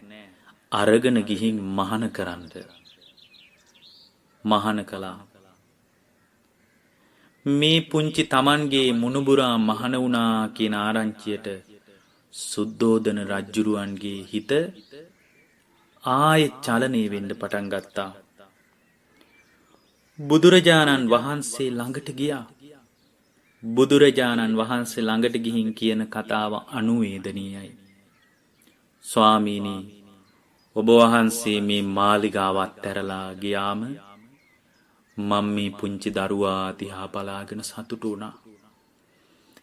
කමක් නැහැ, උන්වහන්සේගේ සතුට ඒකනම් උන්වහන්සේ බුදු වුණා වේ කියලා මම හිත හදාගත්තා තාත්තා කෙනෙක් විදියට. ඔබ වහන්සේ කිඹුල් වතට වඩිනකම් මම හීන මැව්වා. ඔබ වහන්සේ කිඹුල් වතට වැඩම කරාම මම සතුටු වුණා. ස්වාමීනි, මම හිත හදාගත්තා ඊට පස්සේ අනේ ඔබ වහන්සේ වැඩියනේ කියලා. ස්වාමීනි, ත්‍රයි මංගල්‍ය ඉදිරියේදී නන්දත් මහාන කළා. ඒ නන්ද මහාන කළාමත් මම විකල්පයක් විදියට හිත හදාගත්තා, කමක් නෑ මේ පුංචි මුණුබුරා හරි ඉන්නවනේ කියලා මම හිත හදාගත්තා. ස්වාමීනි, මේ පුංචි දරුවාත් අරගෙන ගිහින් ඔබ වහන්සේ මහාන කළා. ස්වාමීනි, මෙහෙම කරාම දෙමව්පියන්ට දරා ගන්නට අමාරුයි. ස්වාමීනි, මේ පුත්‍ර සෙනෙහස දැන් බලන්න, මෙන්න තාත්තා කෙනෙක්ගේ අදහස මතුවෙන විදිය. සමහර විට පුත්‍ර සෙනෙහස මේ විදියට තාත්තා කෙනෙක්ගේ වචන වලින් එළියට එන්නේ නැහැ. අම්මා කෙනෙක්ගෙන් එන්න පුළුවන්. තාත්තා කෙනෙක්ගෙන් මේ විදියට වචන එළියට එන්නේ නැහැ. ස්වාමීනි මේ පුත්‍ර ප්‍රේමය පුත්ත ප්‍රේමං මේ පුත්‍ර ප්‍රේමය චවින් චින්දති. ස්වාමීනි මේ දරු සෙනෙහස හරීම පුදුමයි. ස්වාමීනි මේ දරු සෙනෙහස හැම පසාරු කරගෙන යන එක. ස්වාමීනි මේ දරු සෙනෙහස හැමවලට අභ්‍යන්තරේ නහර දක්වාම බැහැගන්න එක. ස්වාමීනි ඇට මිඳුළු දක්වාම බැහැගන්න එක. මන්සං ජෙත්වා නහරුං ජින්දති. නහරුං ජෙත්වා අට්ටිං ජින්දති. අට්ටිං ජෙත්වා අට්ටි මින්ජං ඇට මිඳුළු වලටම ස්වාමීනි මේ දරු සෙනෙහස බැහැගෙන තියෙන්නේ. ඒ නිසා ස්වාමීනි තාත්තා කෙනෙකුට මේක දරන්න අමාරුයි. ඒවා වචනවලට පෙරලෙන්නේ නැතුව ඇති සමහර විට. ඒ නිසා මං ගැන අනුකම්පා කරන්න. මා කෙරෙහි කාරුණික වෙන්න මම ගැන හිතලා දෙමව්පියන්ගෙන් අහන්න නැතුව දරුවෙක් මහාන කරන්න එපා. බුදුරජාණන් වහන්සේ පවා අවබෝධයට පත් වෙලා මම බුදු කෙනෙක් මට උපදෙස් දෙන්න ඕනේ ඔයා තාත්තා වුණාට කියලා එහෙම ලොකු කතාන්දර මොකුත් තිබ්බේ නෑ. උන්වහන්සේ තමන්ගේ පිය රජතුමන්ගේ අදහසට වචනවලට කන් දුන්නා. ඒ වචන ඇට මිදුළු දක්වාම බැහැපු බැරෑරුම් අභ්‍යන්තරයට கிඳා බැහැපු සෙනෙහසේ වචන කියලා බුදුරජාණන් වහන්සේ දැනගත්තා. ඒ වචනවලට සංග්‍රහයක් විදියට විනය පැනවීමක් කළා. තථාගතයන් වහන්සේ භික්ෂු සංඝයා මැදදී මහණෙනි මෙතනින් පස්සේ දෙමව්පියන්ගෙන් අහන්න නැතුව දරුවෙක් මහාන කරන්න එපා කියලා. මෙන්න මේ සිද්ධියෙන් පස්සේ තමයි දෙමව්පියන්ගෙන් අහන්න නැතුව දරුවෝ මහාන කරන්නේ නැත්තේ. මේ විනය පැනවීම Tamanගේ තාත්තාගේ වචනයට කන් දීමක් විදියටයි භාග්‍යවතුන් වහන්සේ කළේ. මේ අන්‍යෝන්‍ය තාත්තා සහ පුතා අතර ඇතිවෙන ඊටා ගැඹුරු අභ්‍යන්තරයට බැහැගත් විශ්වාසය ගැන ලස්සන අදහසක් මේ සිද්ධිවල තියෙනවා. දැන් බුදුරජාණන් වහන්සේ ඉදිරියේ සුද්ධෝදන රජුරු ඊටා කිට්ටු කතා බහක් ඇති වෙනවා මාලිගාවේදී. ඒ මාලිගාවේ ඇති වුණු කිට්ටු කතා බහේදී කියනවා ඔබ වහන්සේ දුෂ්කර ක්‍රියා කළද්දී මම මගේ පිරිස යවලා ඔබ වහන්සේ දුෂ්කර ක්‍රියා කරන බව දැනගත්තා. පිරිස යවලා ඔබ වහන්සේගේ තොරතුරු විස්තර මම අහගත්තා. එක දවසක් එක දේවතාවක් ඇවිල්ලා මට කිව්වා ඔබ වහන්සේ වීරිය තුලම මරණයට පත් වෙලා කියලා. ඔබ වහන්සේ වීරිය අතරතුරදීම ඔබ වහන්සේගේ ජීවිතය අවසන් වෙලා කියලා මට කිව්වා. මම අල්ප මාත්‍රයකින්වත් කම්පා වුණේ නැහැ. මම දන්නවා ඔබ වහන්සේ බුදු වෙලා මිසක් ජීවිතය අහවර කරගන්නේ නැහැ කියලා. මම මේ දේවතාවාට කිව්වා බුදු වෙලා මිසක් මගේ පුතා නම් මිය යන්නේ නැහැ කියලා. මම විශ්වාසයෙන්ම කියද්දී ස්වාමීනි පහුවෙනිදා මේ දේවතාවා ඇටකටු ටිකක් අරගෙන ඇවිල්ලා මට දීලා කිව්වා විශ්වාස නැත්තම් මෙන්න ඇටකටු බලන්න කිව්වා. ස්වාමීනි ඒ ඇටකටු දිහා බලලා ස්වාමීනි මම ඒත් විශ්වාස කළේ නෑ.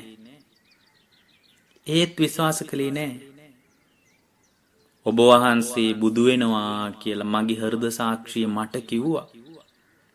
ඔබ වහන්සේ බුදු වෙලා මිසක් වීරිය අත්හරින්නේ නැති බවත් බුදු වෙන්නට පෙර ඔබ වහන්සේට කිසිම කරදරයක් වෙන්නේ නැති බවත් මගේ හෘද සාක්ෂිය මට කිව්වා. දැන් බලන්න දරුවෙක් ගැන මේ තරම් විශ්වාසවන්තනීය විදියට තොරතුරු තහවුරු කරගෙන දෙවියෙක් ඇවිල්ලා කිව්වත් පිළිගන්නේ නැති විදියට Tamanගේ දරුවා පිළිබඳ ඇති කරගත්තේ විශ්වාසය කොයිතරම් ගැඹුරු විශ්වාසයක්ද.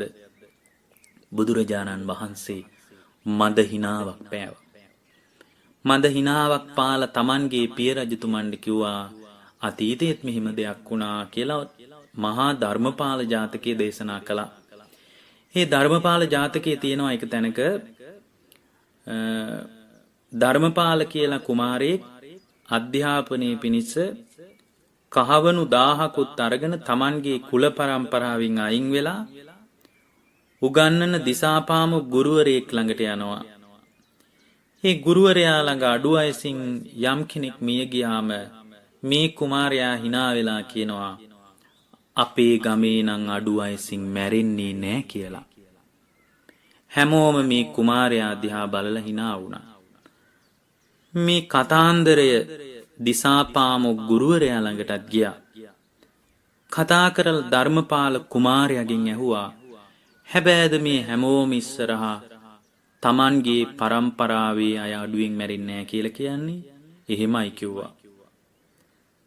හොඳයි මම බලන්නම් කියලා ඇත්තද කියලා බලන්න. සතෙක්ගේ එළුවෙක්ගේ ඇටකටු ටිකක් මල්ලකට දාලා ඒ ඇටකටු ටිකත් අරගෙන යම් කෙනෙක් ධර්මපාල පරම්පරාවට සම්බන්ධ Tamanගේ පියතුමා මුණ ගැහින්න ගියා. ගිහින් කිව්වා දුක් වෙන්න එපා. පසුතැවෙන්න එපා. දැන් වෙන්න ඕන හරිය වෙලා ඉවරයි. මේ ගැන කලබල වෙන්න එපා. මොකද්ද කියලා ඇහුවා. ඔබේ පුතා අධ්‍යාපනය කරන අතරේ මිය ගියා. රජ්ජුරුවෝ hina වුණා. hina වෙනකොට ඇහුවා ඇයි ඔබ hina වෙන්නේ? මිය ගිය බව කියලා යන්නයි මම ආවේ. අපේ පරම්පරාවල අඩු වයසින් මැරෙන්නේ නැහැ. හැබැයිද? එහෙමනම් මෙන්න ඇටකටු ටික බලා ගන්න කියලා අර සතාගේ ඇටකටු ටික පෙන්නුවා. ඇටකටු ටික විසි කරලා කිව්වා අපේ පරම්පරාවේ එහෙම මැරෙන්නේ නැහැ. මේ දේශනාව දිගයි. මේ දේශනාවේ තියෙනවා දස කුසලයේ තුල ජීවිතේ ගොඩනගාගෙන දස අකුසලයෙන් බැහැර වෙලා Tamanගේ ජීවිතේ ගෙවලා දානවා කියන කතාව. ඒ ಗುಣධර්ම මත ජීවමාන වෙන්න සිහිනකින්වත් අකුසලයක් පතන්නේ නැති සිහිනකින්වත් අකුසලයක් ගැන බලාපොරොත්තුවක් නැති Tamanගේ ජීවිතයේ අඩු ආයුෂයෙන් මැරෙන්නේ නැහැ කියන එක ධර්මපාල ජාතකයේ ධර්මපාල කුමාරයාගේ ජීවිතයේ සිද්ධියෙන් තියෙනවා. එදත් ඔබ මේ කතාව පිළිගත්තේ නැහැ කියනවා. එදත් ඔබ මාව විශ්වාස කරා කියන. එතකොට මේ තාත්තා සහ දරුවා අතර සුද්ධෝදන රජුරෝ සහ බෝධිසත්වයන් වහන්සේ සිද්ධාර්ථ කුමාරයා අතර ඇතිවෙන බැඳීම සංසාර බැඳීමක්. ඒක සංසාර බැඳීමක් නිසාම පින්වත්නි හරීම විශ්වාසවන්තනීය බැඳීමක්. මහා ධර්මපාල ජාතකයේ අවසාන වෙනකොට පින්වත්නි සුද්ධෝදන පිය රජුරෝ අනාගාමී වුණා. අන්තිමටම පින්වත්නි සුද්ධෝදන රජුරෝ හොඳටම රෝගාතුර වුණා. රෝගාතුර වුණ බව බුදුරජාණන් වහන්සේට ආරංචි වුණා. බුදුරජාණන් වහන්සේ අන්තිමටම Tamanගේ තාත්තාට කරන සංග්‍රහයක් විදියට බුදුරජාණන් වහන්සේ සුද්ධෝදන රජුරුවන්ගේ ලෙඩ ඇඳ ළඟටම ඇවිල්ලා බණ කිව්වා. බණ කියනකොට මේ ප්‍රතාපවත් Tamanගේ ජීවිතේ පුරාවටම දාරක ස්නේහයෙන් මානව ගුණධර්ම වලින් පිරිපුන් මිනිස්සෙක් විදියට දරුවන්ගේ යහපතම ප්‍රාර්ථනා කළ Tamanගේ යහපත ප්‍රාර්ථනා නොකළ තමන් වෙනුවෙන් තමන්ගේ දරුවා තමාගේ ඉලක්කය සාධනය කරන්න කැපවෙන්නේ නැති බවක් දැන දරුවාගේ විමුක්තිය වෙනුවෙන් කැපවුණු සුද්ධෝදන රජුරෝ රහත් භාවයට පත් වෙලා ඒ අරහත්වය තුලම ඊතා සුවසේ ඒ රහත් ඵලයේ වින්දනය කරමින් රහත් ඵලයේ නිරාමිස ප්‍රීතිය විඳිමින් වැඩ ඉඳලා පිරිනිවන් පෑවා. ඒ නිසා පින්වත්නි මේ පියෙකු සම්බන්ධව දරුවෙක්ගේ චර්යා මොන වගේද කියලා කියන්න බුදුවරු පවා ඒ ගැන විශේෂ අදහසකින් කටයුතු කරලා තියෙනවා කියන කාරණේයි අද ඔබට මේ පියවරුන්ගේ දවසේ මට කියන්න ඕන උනේ. ධර්මය අවබෝධ කරගන්න වීරිය කරන ඕනෑම කෙනෙක්ගේ හිතේ දරුවා පිළිබඳව ඇත්තේ ඊට සියුමැලි සෙනෙහසක්. ඒ සෙනෙහස තුලින් පවා ධර්මයේ මතු කරගන්න බුදුරජාණන් වහන්සේ අපට අනුශාසනා කළා. මේ වගේ සිද්ධි ඕන තරම් හොයාගන්න පුළුවන්. සවැත් නුවර හිටපු විශාලම ධනවතා තමයි අවිශාල ආර්ථික හයියක් තිබුණු කෙනෙක් තමයි අනේපිඬු සිටුවරයා කියලා කියන්නේ. තමන්ගේ වැඩිමහල් දියණිය භද්‍රා ඇය විවාහ වුණා. ඇය විවාහ වුණාට පස්සේ දන් පැන් පුදන ශ්‍රද්ධාවෙන් තමන්ගේ නිවසේ වැඩ කටයුතු හොයා බලන්න කෙනෙක් හිටියේ නැහැ. එකම කෙනා බාල දියණිය සුමනාව. ඇය ශ්‍රද්ධාවන්තයි. ඇය ධර්මයේ තුල ජීවමානයි. ධර්මයේ තුල ජීවමාන වීම ඇය ස්ථාවර කරගෙන තිබුණා. ඇය සකු르දාගාමි තත්වයට පත් වෙලා හිටියේ. පින්වත්නි, මේ ජරා මරණ දුකට කොයි වෙලාවෙ අපිට විවෘත වෙන්න වෙයිද කියලා හිතා ගන්න බෑ. සුමනා කියන බාල රූමත් දියණිය බරපතල ලෙස ලෙඩ වුණා. ඇයි ලෙඩ ඇඳට වැටුණා. ලෙඩ ඇඳට වැටුණට පස්සේ හරීම දරු සෙනෙහසින් මේ විශාල ධනවත් ධර්මයේ තුල ජීවිතේ ගලපා ගන්නට දන් පැන් පුදමින් ආමිසය බුද්ධ ප්‍රමුඛ භික්ෂු සංඝයාට පිළිගන්වමින් කටයුතු කරපු මේ අනේපිඬු සිටුවරයා තමන්ගේ දියණිය ළඟට දුවගෙන ආවා. ඇවිල්ලා හොඳට බලාගෙන හිටිය ඇස් දෙක දිහා. දැන් බලන්න මේ සෝතාපන්න වෙච්ච ශ්‍රාවකේ බලාගෙන ඉඳලා කිව්වා, දුවේ ඇයි බය වෙලා වගේ. ඇයි මිය යන්න ආසන්නයි. ඇයි මේ බය වෙලා වගේ. ඒ වෙලාවේ මේ සුමනාව කිව්වා, මලනුවනි මට බය වෙන්න දෙයක් නෑ කියලා. තමන්ගේ තාත්තාට මලනුවනි කියලා ආමන්ත්‍රණය කරපු වෙලාවේ ඔහුගේ හිතට සැකයක් උපන්නා, දුව සිහිමුලා වෙලා මිය ගියා කියලා. මලනුවනි කියලා ආමන්ත්‍රණය කරලා ඇස් දෙක පියාගත්තා. දුවගෙන දාඩිය දාගෙන බුදුරජාණන් වහන්සේ මුණ ගැහින්න ගියා. පින්වත්නි, කොයිතරම් ආර්ථික හයියක් තිබුණත්, කොයිතරම් බලයක් තිබුණත්, ධර්මාවබෝධය තුල යම් ස්ථාවර බවක් තුල තමන්ගේ ජීවිතේ පිහිටා හිටියත්, ධාරක ස්නේහය ඉදිරියේ ඒ සෙනෙහස මතුවලා එනවා. ඒ සෙනෙහසට නෙවෙයි මේ සෝතාපන්න වෙච්ච ශ්‍රාවකෙක් දාඩිය දාගෙන දුවගෙන යන්නේ. දුවගෙන ගිහින් බුදුරජාණන් වහන්සේට වැඳලා කිව්වා, අනේ ස්වාමීනි මගේ දියණිය මිය ගියා කියලා ඇඬුවා. හඬද්දී බුදුරජාණන් වහන්සේට කියනවා, ස්වාමීනි අය සිහි මුලා වෙලා මිය ගියා වගේ මට මල්ලි කියලා කතා කරා. ස්වාමීනි මම මල්ලි නෙමෙයි. ස්වාමීනි මම තාත්තා නෙවෙයි. මට මලනුවන් කියලා කතා කරේයි කිව්වා. බුදුරජාණන් වහන්සේ වදාලා, මලනුවන් කියලා කතා කළේ සිහිමුලා වෙලා නෙමෙයි. ඇය සකදාගාමි වෙලා හිටිය. ඔබ තවමත් සෝතාපන්නයි. ඇය අන්න තුසිතේ උපන්නා. ඇය තුසිතේ උපන්නා. ඔබට මලනුවනි කියලා ආමන්ත්‍රණය කරලා ඇය ධර්මයෙන් පණිවිඩයක් දුන්නා, වීරිය කරන්න කියලා. ඒ වෙලාවේ තමයි හිත හදාගත්තේ. පින්වත්නි, තමන්ගේ දරුවා ඉදිරියේ ඇතිවෙන සෙනෙහස වචනවලට පෙරලන්න බෑ. ඒ සෙනෙහස ඉස්සරහා ආර්ථික හයිය යට යනවා. බලයත් එක්ක ගොඩනගාගත්ත මහා බල කුවේරයෙක් වුණත් ඒ බලය යට යනවා දරු සෙනෙහස ඉදිරියේ. සමහර විට ඒ පීතෘත්වය, ඒ පීතෘ ගුණය, ඒ අකම්පිත බව, ඒ සෙනෙහස දරුවෙකුට බාහිරව අම්මා කෙනෙක්ගේ වගේ ප්‍රකටව ඒ සෙනෙහස මුණ ගැහෙන්නේ නැති වෙන්න පුළුවන්. නමුත් ඒ සෙනෙහස හදවතේ ගැඹුරටම බැහැගත් එකක් කියලා අද මේ පියවරුන්ගේ දවසේ මතක තියාගන්න.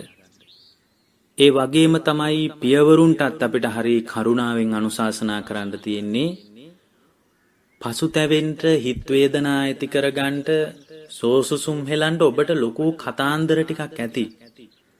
ඒ කතාන්දර ටික පැත්තකින් තියලා ඔය සෙනෙහස අස්සෙන් තමන්ගේ දරුවා ඉදිරියේ හිතින් කඩා වැටෙන ඒ කඩා වැටීම අතරින් පරිස්සමින් ධර්මයේ මතු කරගන්න. මොකද දරුවෝ නිසා හඬ හඬ ආපු ගමන සුළුපටු ගමනක් නෙමෙයි. තවත් ඉස්සරහට කොයිතරම් අඬන්ට වේද දන්නේ නැහැ. හැබැයි ඒ ඇඬීමට පවා දෙමව්පියෝ කැමති. ඒ ඇඬීම තුලින් පවා ඒ අය පුදුම වින්දනයක් ලබනවා. ඒ නිසා මේ විඩාබර ගමනේදී දරුවන්ගේ නොසැලකීම් ඉදිරියේ දක්ෂ වෙන්න ධර්මයක්ම මතු කරගන්න. අලව්නුවර භාග්‍යවතුන් වහන්සේ වැඩම කරලා මරණ සතිය ගැන ලස්සන බණක් කිව්වා. ඒ මරණ සතිය ගැන බණ කියද්දී උන්වහන්සේ වදාලා මරණ සතිය නිතර පුහුණු කරන්න කියලා. මරණ සතිය ජීවිතේ නිතර වඩන කෙනෙක් ජීවිතේ අසරණ වෙන්නේ නැහැ කියලා උන්වහන්සේ දේශනා කළා. විසගෝර සර්පයෙක් දැකලා බය වෙනවා වගේ ජීවිතේ මරණ සතිය නැති මිනිස්සෙක් අසරණ වෙනවා කියලා භාග්‍යවතුන් වහන්සේ බණ කිව්වා. මරණේ ලෝකේ නියතයි ජීවිතේ තමා අනියත කියලා නිතර සිහි කරන මිනිස්සෙක් විසගෝර සර්පයෙක් ලීයකින් ඈතට කරලා Tamanගේ වැඩපිළිවෙල තැති ගැනීමකින් බයකින් තොරව සිද්ධ කරනවා වගේ Tamanගේ වැඩපිළිවෙල තුල ස්ථාවර වෙනවා කියලා උන්වහන්සේ බණ කිව්වා. මේ බණ අහගෙන හිටියා අවුරුදු 16ක පුංචි තරුණ ළමෙක්. එයා ප්‍රසිද්ධයි පේසකාර දියණිය කියලා. අවුරුදු 3කට පස්සේ බුදුරජාණන් වහන්සේ සමාපත්තියෙන් නැගිටලා බැලුවාද කාටද පිහිට වෙන්නේ කියලා. පින්වත්නි බුදුරජාණන් වහන්සේ දැක්කා පිහිට විය යුත්තේ පේසකාර දියණියටයි. ඒ වෙනකොට ඇයට අවුරුදු 19යි. 19කින් ඇය මරණාසන්න වුණ බව අපගේ බුදුරජාණන් වහන්සේ දැනගත්තා. භික්ෂු සංඝයා පිරිවරාගෙන අලව් නුවරට භාග්‍යවතුන් වහන්සේ වැඩියා. අවුරුදු 3කට පස්සේ බුදුරජාණන් වහන්සේ වඩින ආරංචිය අවුරුදු 19ක් වෙච්ච ජීවිතේ වැඩි හරියක් දුකෙන් පිරීලා තිබුණු මේ පේසකාර දියණිය දැනගත්තා. හැබැයි ඇයගේ ජීවිතේ සුන්දර කාරණයක් තිබ්බා. ඒ තමයි අවුරුදු 3ක් නොකඩවා මරණ සතිය වැඩුවා. තමන්ගේ තාත්තා නූල් කටමින් ජීවිතේ ගැට ගහගත්ත මිනිස්සෙක්. නූල් කටමින් ගත කරපු ජීවිතේදී මේ පේසකාර දියණිය තාත්තාට හරියට උදව් කළා. උදේන්ම තාත්තා වැඩට යන ගමන් කිව්වා දුවේ අද වියතක විතර රෙදි කෑල්ලක් වියන්න තියෙනවා. ඊයේ වැඩ ටික ඉවර කරගන්න බැරි වුණා. ඔයා දවල් වෙනකොට නූල් ටිකත් ඔතාගෙන අරගෙන එන්න මං යන්නම් කිව්වා. මේ මිනිස්සයා වැඩට ගියා. පේසකාර දියණියට ආරංචි වුණා අවුරුදු 3කින් පස්සේ බුදුරජාණන් වහන්සේ වඩින බව. අවුරුදු 3කට කලින් මරණ සතිය ගැන අහගත්ත බණ ටික ඇය අදත් හුරු කරනවා. දැන් නූල් ටික ඔතන්නත් ඕන. හැබැයි කාලෙකින් වඩින බුදුරජාණන් වහන්සේ මුණ ගැහෙන්න යන්නත් ඕන. නූල් ටිකත් ඉක්මනින් හනිකට ඔතාගෙන යන ගමන් බුදුරජාණන් වහන්සේ වැඩ ඉන්න කූටාගාර ශාලාවට ගියා. භාග්‍යවතුන් වහන්සේ ඉදිරියේ විශාල පිරිසක් වාඩි වෙලා හිටියා. ඇය ගිහින් හිටගෙන ඉන්නකොට බුදුරජාණන් වහන්සේ ඇය දිහා බැලුවා. ඇය බුදුරජාණන් වහන්සේ කිට්ටු වෙලා වන්දනා කළා. වන්දනා කළාම ගැඹුරු ධර්ම කාරණයක් ඇහුවා උන්වහන්සේ. දියණිය මේ කොහේ ඉඳලා දෙන්නේ? ඇයි කිව්වා දන්නේ නැහැ කියලා. කොහෙද යන්නේ? දන්නේ නැහැ. ඇත්තටම දන්නේ නැද්ද? නෑ දන්නවා. දන්නව නේද? දන්නේ නෑ. බලන්න දැන් මේ කතාව හරි අමුතුයි. හරිම ඔබතෝ කෝටිකයි. කොහේ ඉඳලා දෙන්නේ? දන්නේ නෑ. කොහෙද යන්නේ? දන්නේ නෑ. දන්නේ නැද්ද කියලා උන්වහන්සේ ආද්දී කියනවා දන්නවා කියලා. ඊට පස්සේ උන්වහන්සේ අහනවා එහෙනම් දන්නව නේද කියලා. එතකොට කියනවා දන්නේ නෑ කියලා. එතකොට මේ වටේ ඉන්න මිනිස්සු බැලුවා මේ පේසකාර කියලා කෙල්ල කටකාරයි. බුදුරජාණන් වහන්සේ එක්කත් කියාගෙන ඉනවනේ වචන කියලා ශාලාවෙන් ගෝසාවක් ආවා. එහෙමනම් අද වගේම තමයි. බුදුරජාණන් වහන්සේ විමසුවා කොහේ ඉඳලාද එන්නේ කියලා ඇහුවාම දන්නේ නැද්ද කිව්වේ ඇයි කියලා. උන්වහන්සේට කියනවා ස්වාමීනි සංසාරේ කොහේ ඉඳලාද ආවේ කියලා මට තේරෙන්නේ නෑ. කොහෙද යන්නේ කියලා ඇහුවාම දන්නේ නැහැ කිව්වේ ඇයි කියලා ඇහුවාම ස්වාමීනි මරණින් මත්තේ කොහේ යයිද කියලා දන්නේ නැහැ කිව්වා. ඒ නිසායි දන්නේ නැහැ කිව්වේ කිව්වා. දන්නේ නැද්ද කියලා ඇහුවාම දන්නවා කිව්වේ ඇයි කියලා අහනකොට ඇයි කියනවා මැරෙන බව දන්නවා කියන අදහසින් එහෙම කිව්වා කියලා. දන්නව නේද හද්දි දන්නේ නැහැ කිව්වේ ඇයි කියලා අහනකොට මේ පේසකාර කියන අවුරුදු 19ක් වෙච්ච නව යෞන් විය ගත කරන මේ තරුණ දියණිය කියනවා දන්නේ නෑ කිව්වේ ස්වාමීනි මැරෙන බව දන්නවා මරණින් එහා පැත්තේ කොහොම වෙයිද කියලා මට හරියටම අදහසක් නෑ මැරෙන වෙලාවක් දන්නේ නෑ. මෙන්න මේ කතාව කිව්වහම බුදුරජාණන් වහන්සේ බණ කිව්වා සෝතාපන්න වුණා. නූල් ටිකත් අරගෙන සතුටින් බුදුරජාණන් වහන්සේට වන්දනා කරලා තාත්තා ළඟට පිටත් වෙලා ගියා.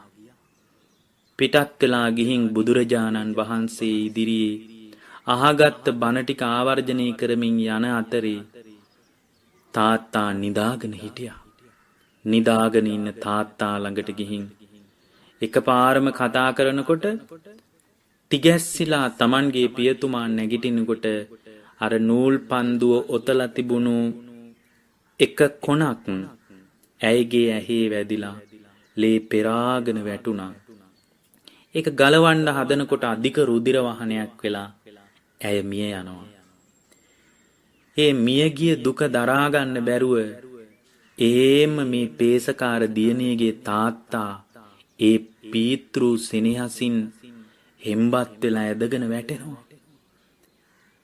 එහෙම කමිසයක්වත් නැතුව පොඩි සරං කොටයක් ඇඳගත්ත මිනිහෙක් විදියට වීදියක් ගානේ දරු දුකට අඬාගෙන යනවා. මගේ දියණිය මිය ගියා කියන දාරක ස්නේහයෙන් මුසපත් වුණු මේ පේසකාර දියණියගේ තාත්තා හන්දියක් ගානේ මනස ව්‍යාකූල වෙලා දුවනවා. අපි අහලා තියෙන්නේ මවක් විදියට බුදුරජාණන් වහන්සේ ඉදිරියට හඬාගෙන මනස අවුල් වෙලා ආපු කිසాగෝතමීලා ගැන විතරයි. හැබැයි දාරක ස්නේහයෙන් තමන්ගේ මනස අවුල් කරගෙන බුදුරජාණන් වහන්සේ ළඟට පිළිසරණ හොයාගෙන ආපු පේසකාර දියණියගේ තාත්තා වගේ පියවරු අනන්තවත් බුදුරජාණන් වහන්සේගේ පිළිසරණ ලබා ගත්තා. මනස අවුල් වෙලා බුදුරජාණන් වහන්සේ ළඟට ආවේ. පියෙක් විදියට දුක දරන්න බැරි වුණා. තමන්ගේ දුවගේ අහිමිවීම දරා ගන්න බැරි වුණා. දියණිය මිය ගිය බව කියමින් පාරට බැස්සා. තැනක් ගානේ කෑ ගහමින් පිළිසරණ හොයාගෙන ඇවිද්දා. දුක් වුණා. බුදුරජාණන් වහන්සේ ළඟට ඇවිල්ලා උන්වහන්සේගේ සිරිපතුල් ලිඹලා වැඳලා සිරිපතුල් අල්ලාගෙන හඬා වැටුණා. භාග්‍යවතුන් වහන්සේ සෙනෙහසේ දුක ගැන බණ කිව්වා. පැවිදි වුණා. රහත් වුණා. මෙන්න මේ විදියට Tamanගේ දරුවෙක් අහිමි වෙනකොට ඒ තුලින් ධර්මීය මතු කරගන්න දරුවෙක්ගේ සෙනෙහස Tamanට මග හැරෙනකොට ඒ තුලින් ධර්මීය මතු කරගන්න අද ඉන්න තාත්තාවරු දක්ෂ විය යුතුයි. ඒ වගේම මේ පියවරුන්ගේ දිනේ දරුවන් විදියට අපි අදහසක් ඇති කරගත යුතුයි. ඊටාම වැදගත් කාරණයක්. ඒ තමයි පින්වත්නි දෙමව්පියන්ගේ හිත කම්පා නොවන විදිහට දෙමව්පියන්ගේ හිතේ පසුතැවීමක් ඇති නොවන විදිහට ඊටාම පරිස්සමින් අපේ ජීවිතේ සකස් කරගන්න අපි දක්ෂ විය යුතුයි. සමහර විට අපි කොච්චර කිව්වත් හාමුදුරුවනේ මේ අපේ අම්මා අපේ තාත්තා අපි කියන විදියට වැඩ කරන්නේ නෑනේ කියලා දරුවන්ගේ පැත්තෙනුත් දරුවන්ට යෝජනා කරන්න කතා කරන්න අදහසක් ඇති. නමුත් Tamanගේ තාත්තාගේ හදවත රිද්දන්න එපා. අම්මාගේ හදවත රිද්දන්න එපා. පින්වත්නි තාත්තාගේ කකුල් දෙක අල්ලලා කකුල් දෙක අතගාලා වඳින්න පුළුවන් දරුවෙක් වෙන්න. එවැනි දරුවෙකුට තමයි බුද්ධ ශාසනයේ ප්‍රතිලාභය හදාගන්න පුළුවන්. පුංචි කාලේ ඔබගේ කකුල් ඉඹ හදපු තාත්තාගේ කකුල් සිප ගනිමින් කකුල් දෙක සිඹිමින් ඔබ සමහර විට ජීවිතේ එකම වතාවක්වත් වැඳලා නැතුව ඇති.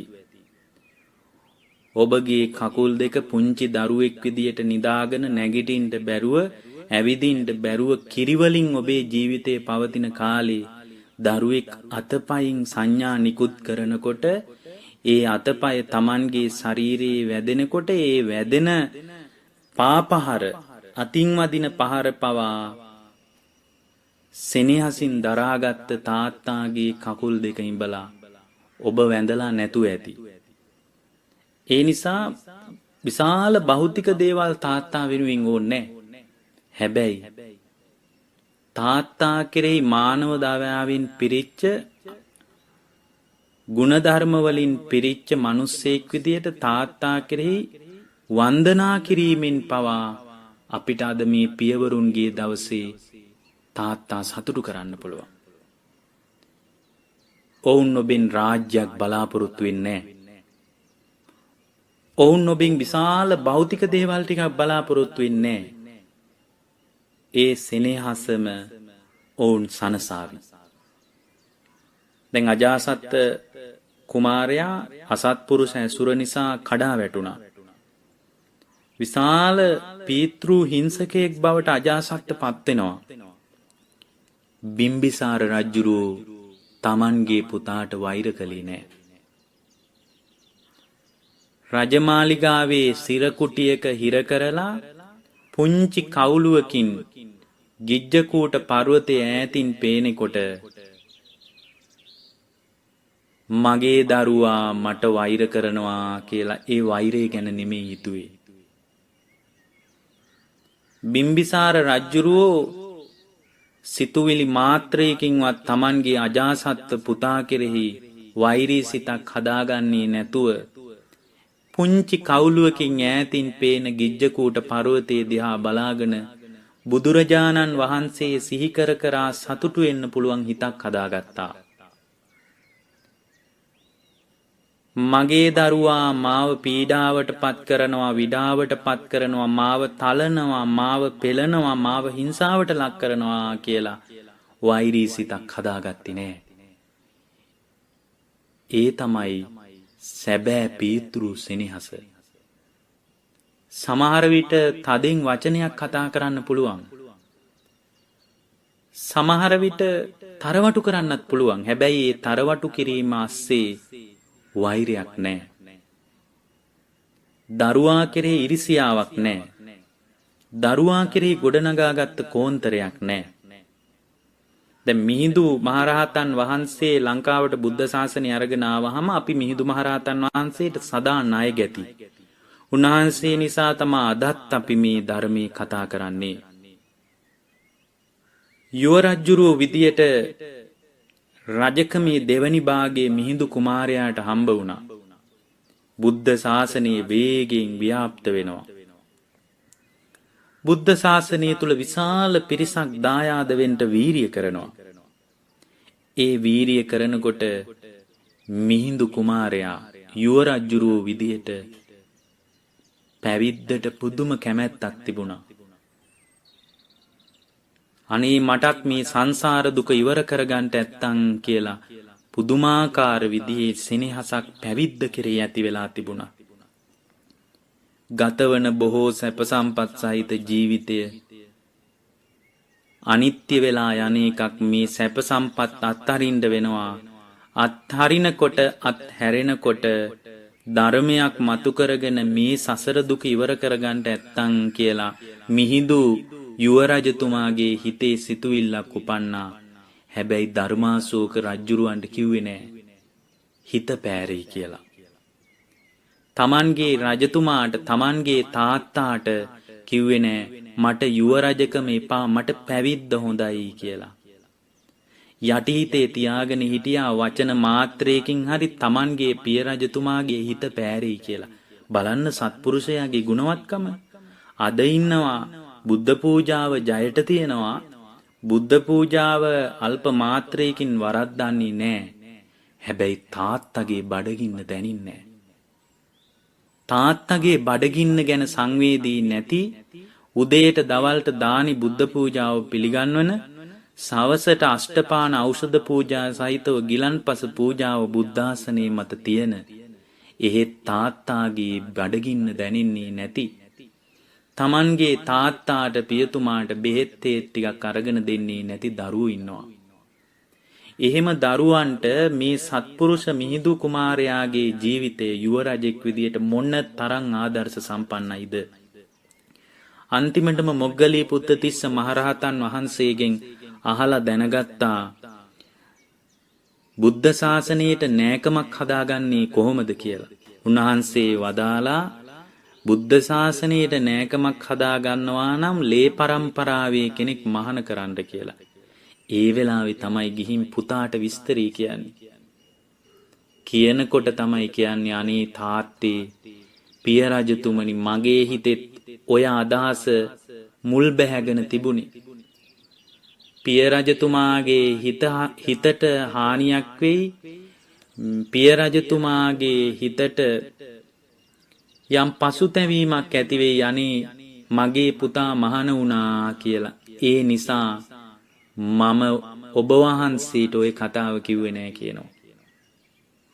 බලන්න පින්වත්නි වචන මාත්‍රයකින්වත් සිතුවිලි මාත්‍රයකින්වත් Tamanගේ පියතුමාගේ හිත රිද්දපු නැති අනිත් එක ඊටාම සාධාරණ සසර දුක ඉවර කරගන්න අදහස ඇතිවවත් ඒ අදහස Tamanගේ තාත්තාගේ හිත රිදෙයි කියලා කියපු නැති සත්පුරුෂයන්ගේ ශාසනයක තමයි අදත් පින්වත්නි අපි නැවතිලා ඉන්නේ. ඒ බව අපි තාම හොඳින් තේරුම් ගන්න අවශ්‍යයි. හොඳයි දැන් කෙනෙකුට ප්‍රශ්නයක් වෙන්න පුළුවන්. හොඳයි ඔබ වහන්සේලා පීතෘත්වයේ සෙනෙහසේ නාමයෙන් අපිට කරන්න පුළුවන් ඉහළම සංග්‍රහය විදියට මොකද්ද යෝජනා කරන්නේ කියලා. ධර්මයෙන් බලන කෙනෙක් විදියට මට ඔබට කියන්න තියෙන්නේ මෙච්චරයි. ආහාර පාන ඇඳුම් පැළඳුම් බෙහෙත් මේ කටයුතු ඔබ හොඳට හොයා බලන කෙනෙක් වෙන්න පුළුවන්. හොයා නොබලන කෙනෙකුත් වෙන්න පුළුවන්. දරුවෙක් විසින් Tamanගේ අම්මාට තාත්තාට Tamanගේ ණය ගෙවලා දාන්න කරන්න පුළුවන් ඉහළම සංග්‍රහය තමයි Tamanගේ දෙමව්පියන් සද්ධාව තුල සද්ධා සම්පත්තියේ පිහිටවන එක. Tamanගේ අම්මා තාත්තා සීලය තුල පිහිටවන එක. මසුරු මාපියන් පරිත්‍යාගය තුල පිහිටවන එක. ප්‍රඥාව දුර්වල වෙලා නම් ධර්ම කරුණු කියා ප්‍රඥාව තුල පිහිටවමින් මේ ධර්මයේ පිලිසරණ හදා දෙන්න කියලයි ඔබට ඊ타ම කරුණාවෙන් අපට අනුශාසනා කරන්න තියෙන්නේ. පින්වත්නි බොහෝ පියවරු නිහඬයි. වචන වලින් සෙනෙහස මතුවෙන්නේ නැති වෙන්න පුළුවන්. මාතෘත්වයේ සෙනෙහස හැම වෙලාවකම වචන වලට පෙරලෙනවා. පීතෘත්වයේ සෙනෙහස වචන වලට පෙරලෙන්නේ නැහැ. ඒ සෙනෙහස මහා මේරු පර්වතයේ වගේ හොලවන්න බැරි තරම් ඝන වෙච්ච සෙනෙහසක්. අවදානින් ධර්මයේ තුලින් පීතෘ සෙනෙහස හොඳින් අවබෝධ කරගෙන Tamanගේ පියතුමාගේ ඇස් දෙක දිහා හොඳට බලාගෙන ඉන්න. ඒ ඇස්වල ගොඩාක් දේවල් කියවෙයි. ඒ තාත්තාගේ හිස තුල මොන තරම් බරක් උහුලගෙන ඉන්නවාද කියලා ඔබට තේරෙයි. බාහිරින් නොපෙනුනාට ඒ හදවත අස්සේ මොනතරම් ගැඹුරු දාරක සෙනෙහසක් තියනවාද කියලා ඔබට තේරෙයි. සිහිනෙන්ම දරුවන් සිඹින ඒ පාරිශුද්ධ සෙනෙහසේ දිය උල්පතක් මෝරන බව ඔබට තේරෙයි තාත්තාගේ හද මණ්ඩල තුල. ඒ නිසා මේ පියවරුන්ගේ දිනේදී මේ සුවිශේෂ දම් දෙසුමින් ඔබට කරුණාවෙන් අනුශාසනා කරන්නේ සැබෑ ත්‍යාගයේ විදියට ධර්මයේ දායාදේ ඔබේ පියතුමන්ට පිහිට කරලා දෙන්න කියලයි ඔබෙන් ඉල්ලන්නේ. ඒ වගේම පියවරුන්ටත් කරුණාවෙන් මතක් කරන්නේ පසුතැවීම, සෝසුසුම් හෙලීම්, වැළපීම් අතරින් දාරක ස්නේහය ඔස්සේ හෝ දරු සෙනෙහස අහිමිවීම ඔස්සේ හෝ කුමන පදනමකින් හරි කමක් නෑ. ඒ භාග්‍යවතුන් වහන්සේගේ ධර්මයේ තුල ජීවමාන වෙන්නයි ඔබට අනුශාසනා කරන්නේ. පියවරුන්ගේ දිනේ දවසේ පියවරුන්ට තෑගි භෝග දෙන, විවිධ සංග්‍රහයන් කරන, විවිධ වරදාන දෙන, ඒ අය සතුටු කරන්න විවිධ දේවල් කරද්දී පියවරුන්ගේ දිනේ අපි ඔබට ධර්මයේ කිව්වා. සැබෑ පීතෘත්වයේ ගොඩනගාගෙන පීතෘත්වයේ ඔස්සේ ධර්මී මතු කරගන්නට ඔබට හැකි වේවා. දරුවන්ටද පියවරුන් කෙරෙහි මානව දයාව, අනුකම්පාව පිරුණු සැබෑ සෙනෙහසින් පරිපූර්ණ වෙච්ච ශ්‍රාවකෙක් විදියට ජීවමාන වන්නට මේ ධර්ම දේශනා උපකාර වේවා කියලා අපි ඔබට ආශිර්වාද කරනවා. සුමුදු බුදු අදනින් සදාසෙත පියසිතක දරු දුක නිවේවා. පුබුදුවන දම් පද ඇසීගෙන දරු සිතේ පිය ගුණ මැවේවා. කන් පිනා යන උතුම් පිය ගුණ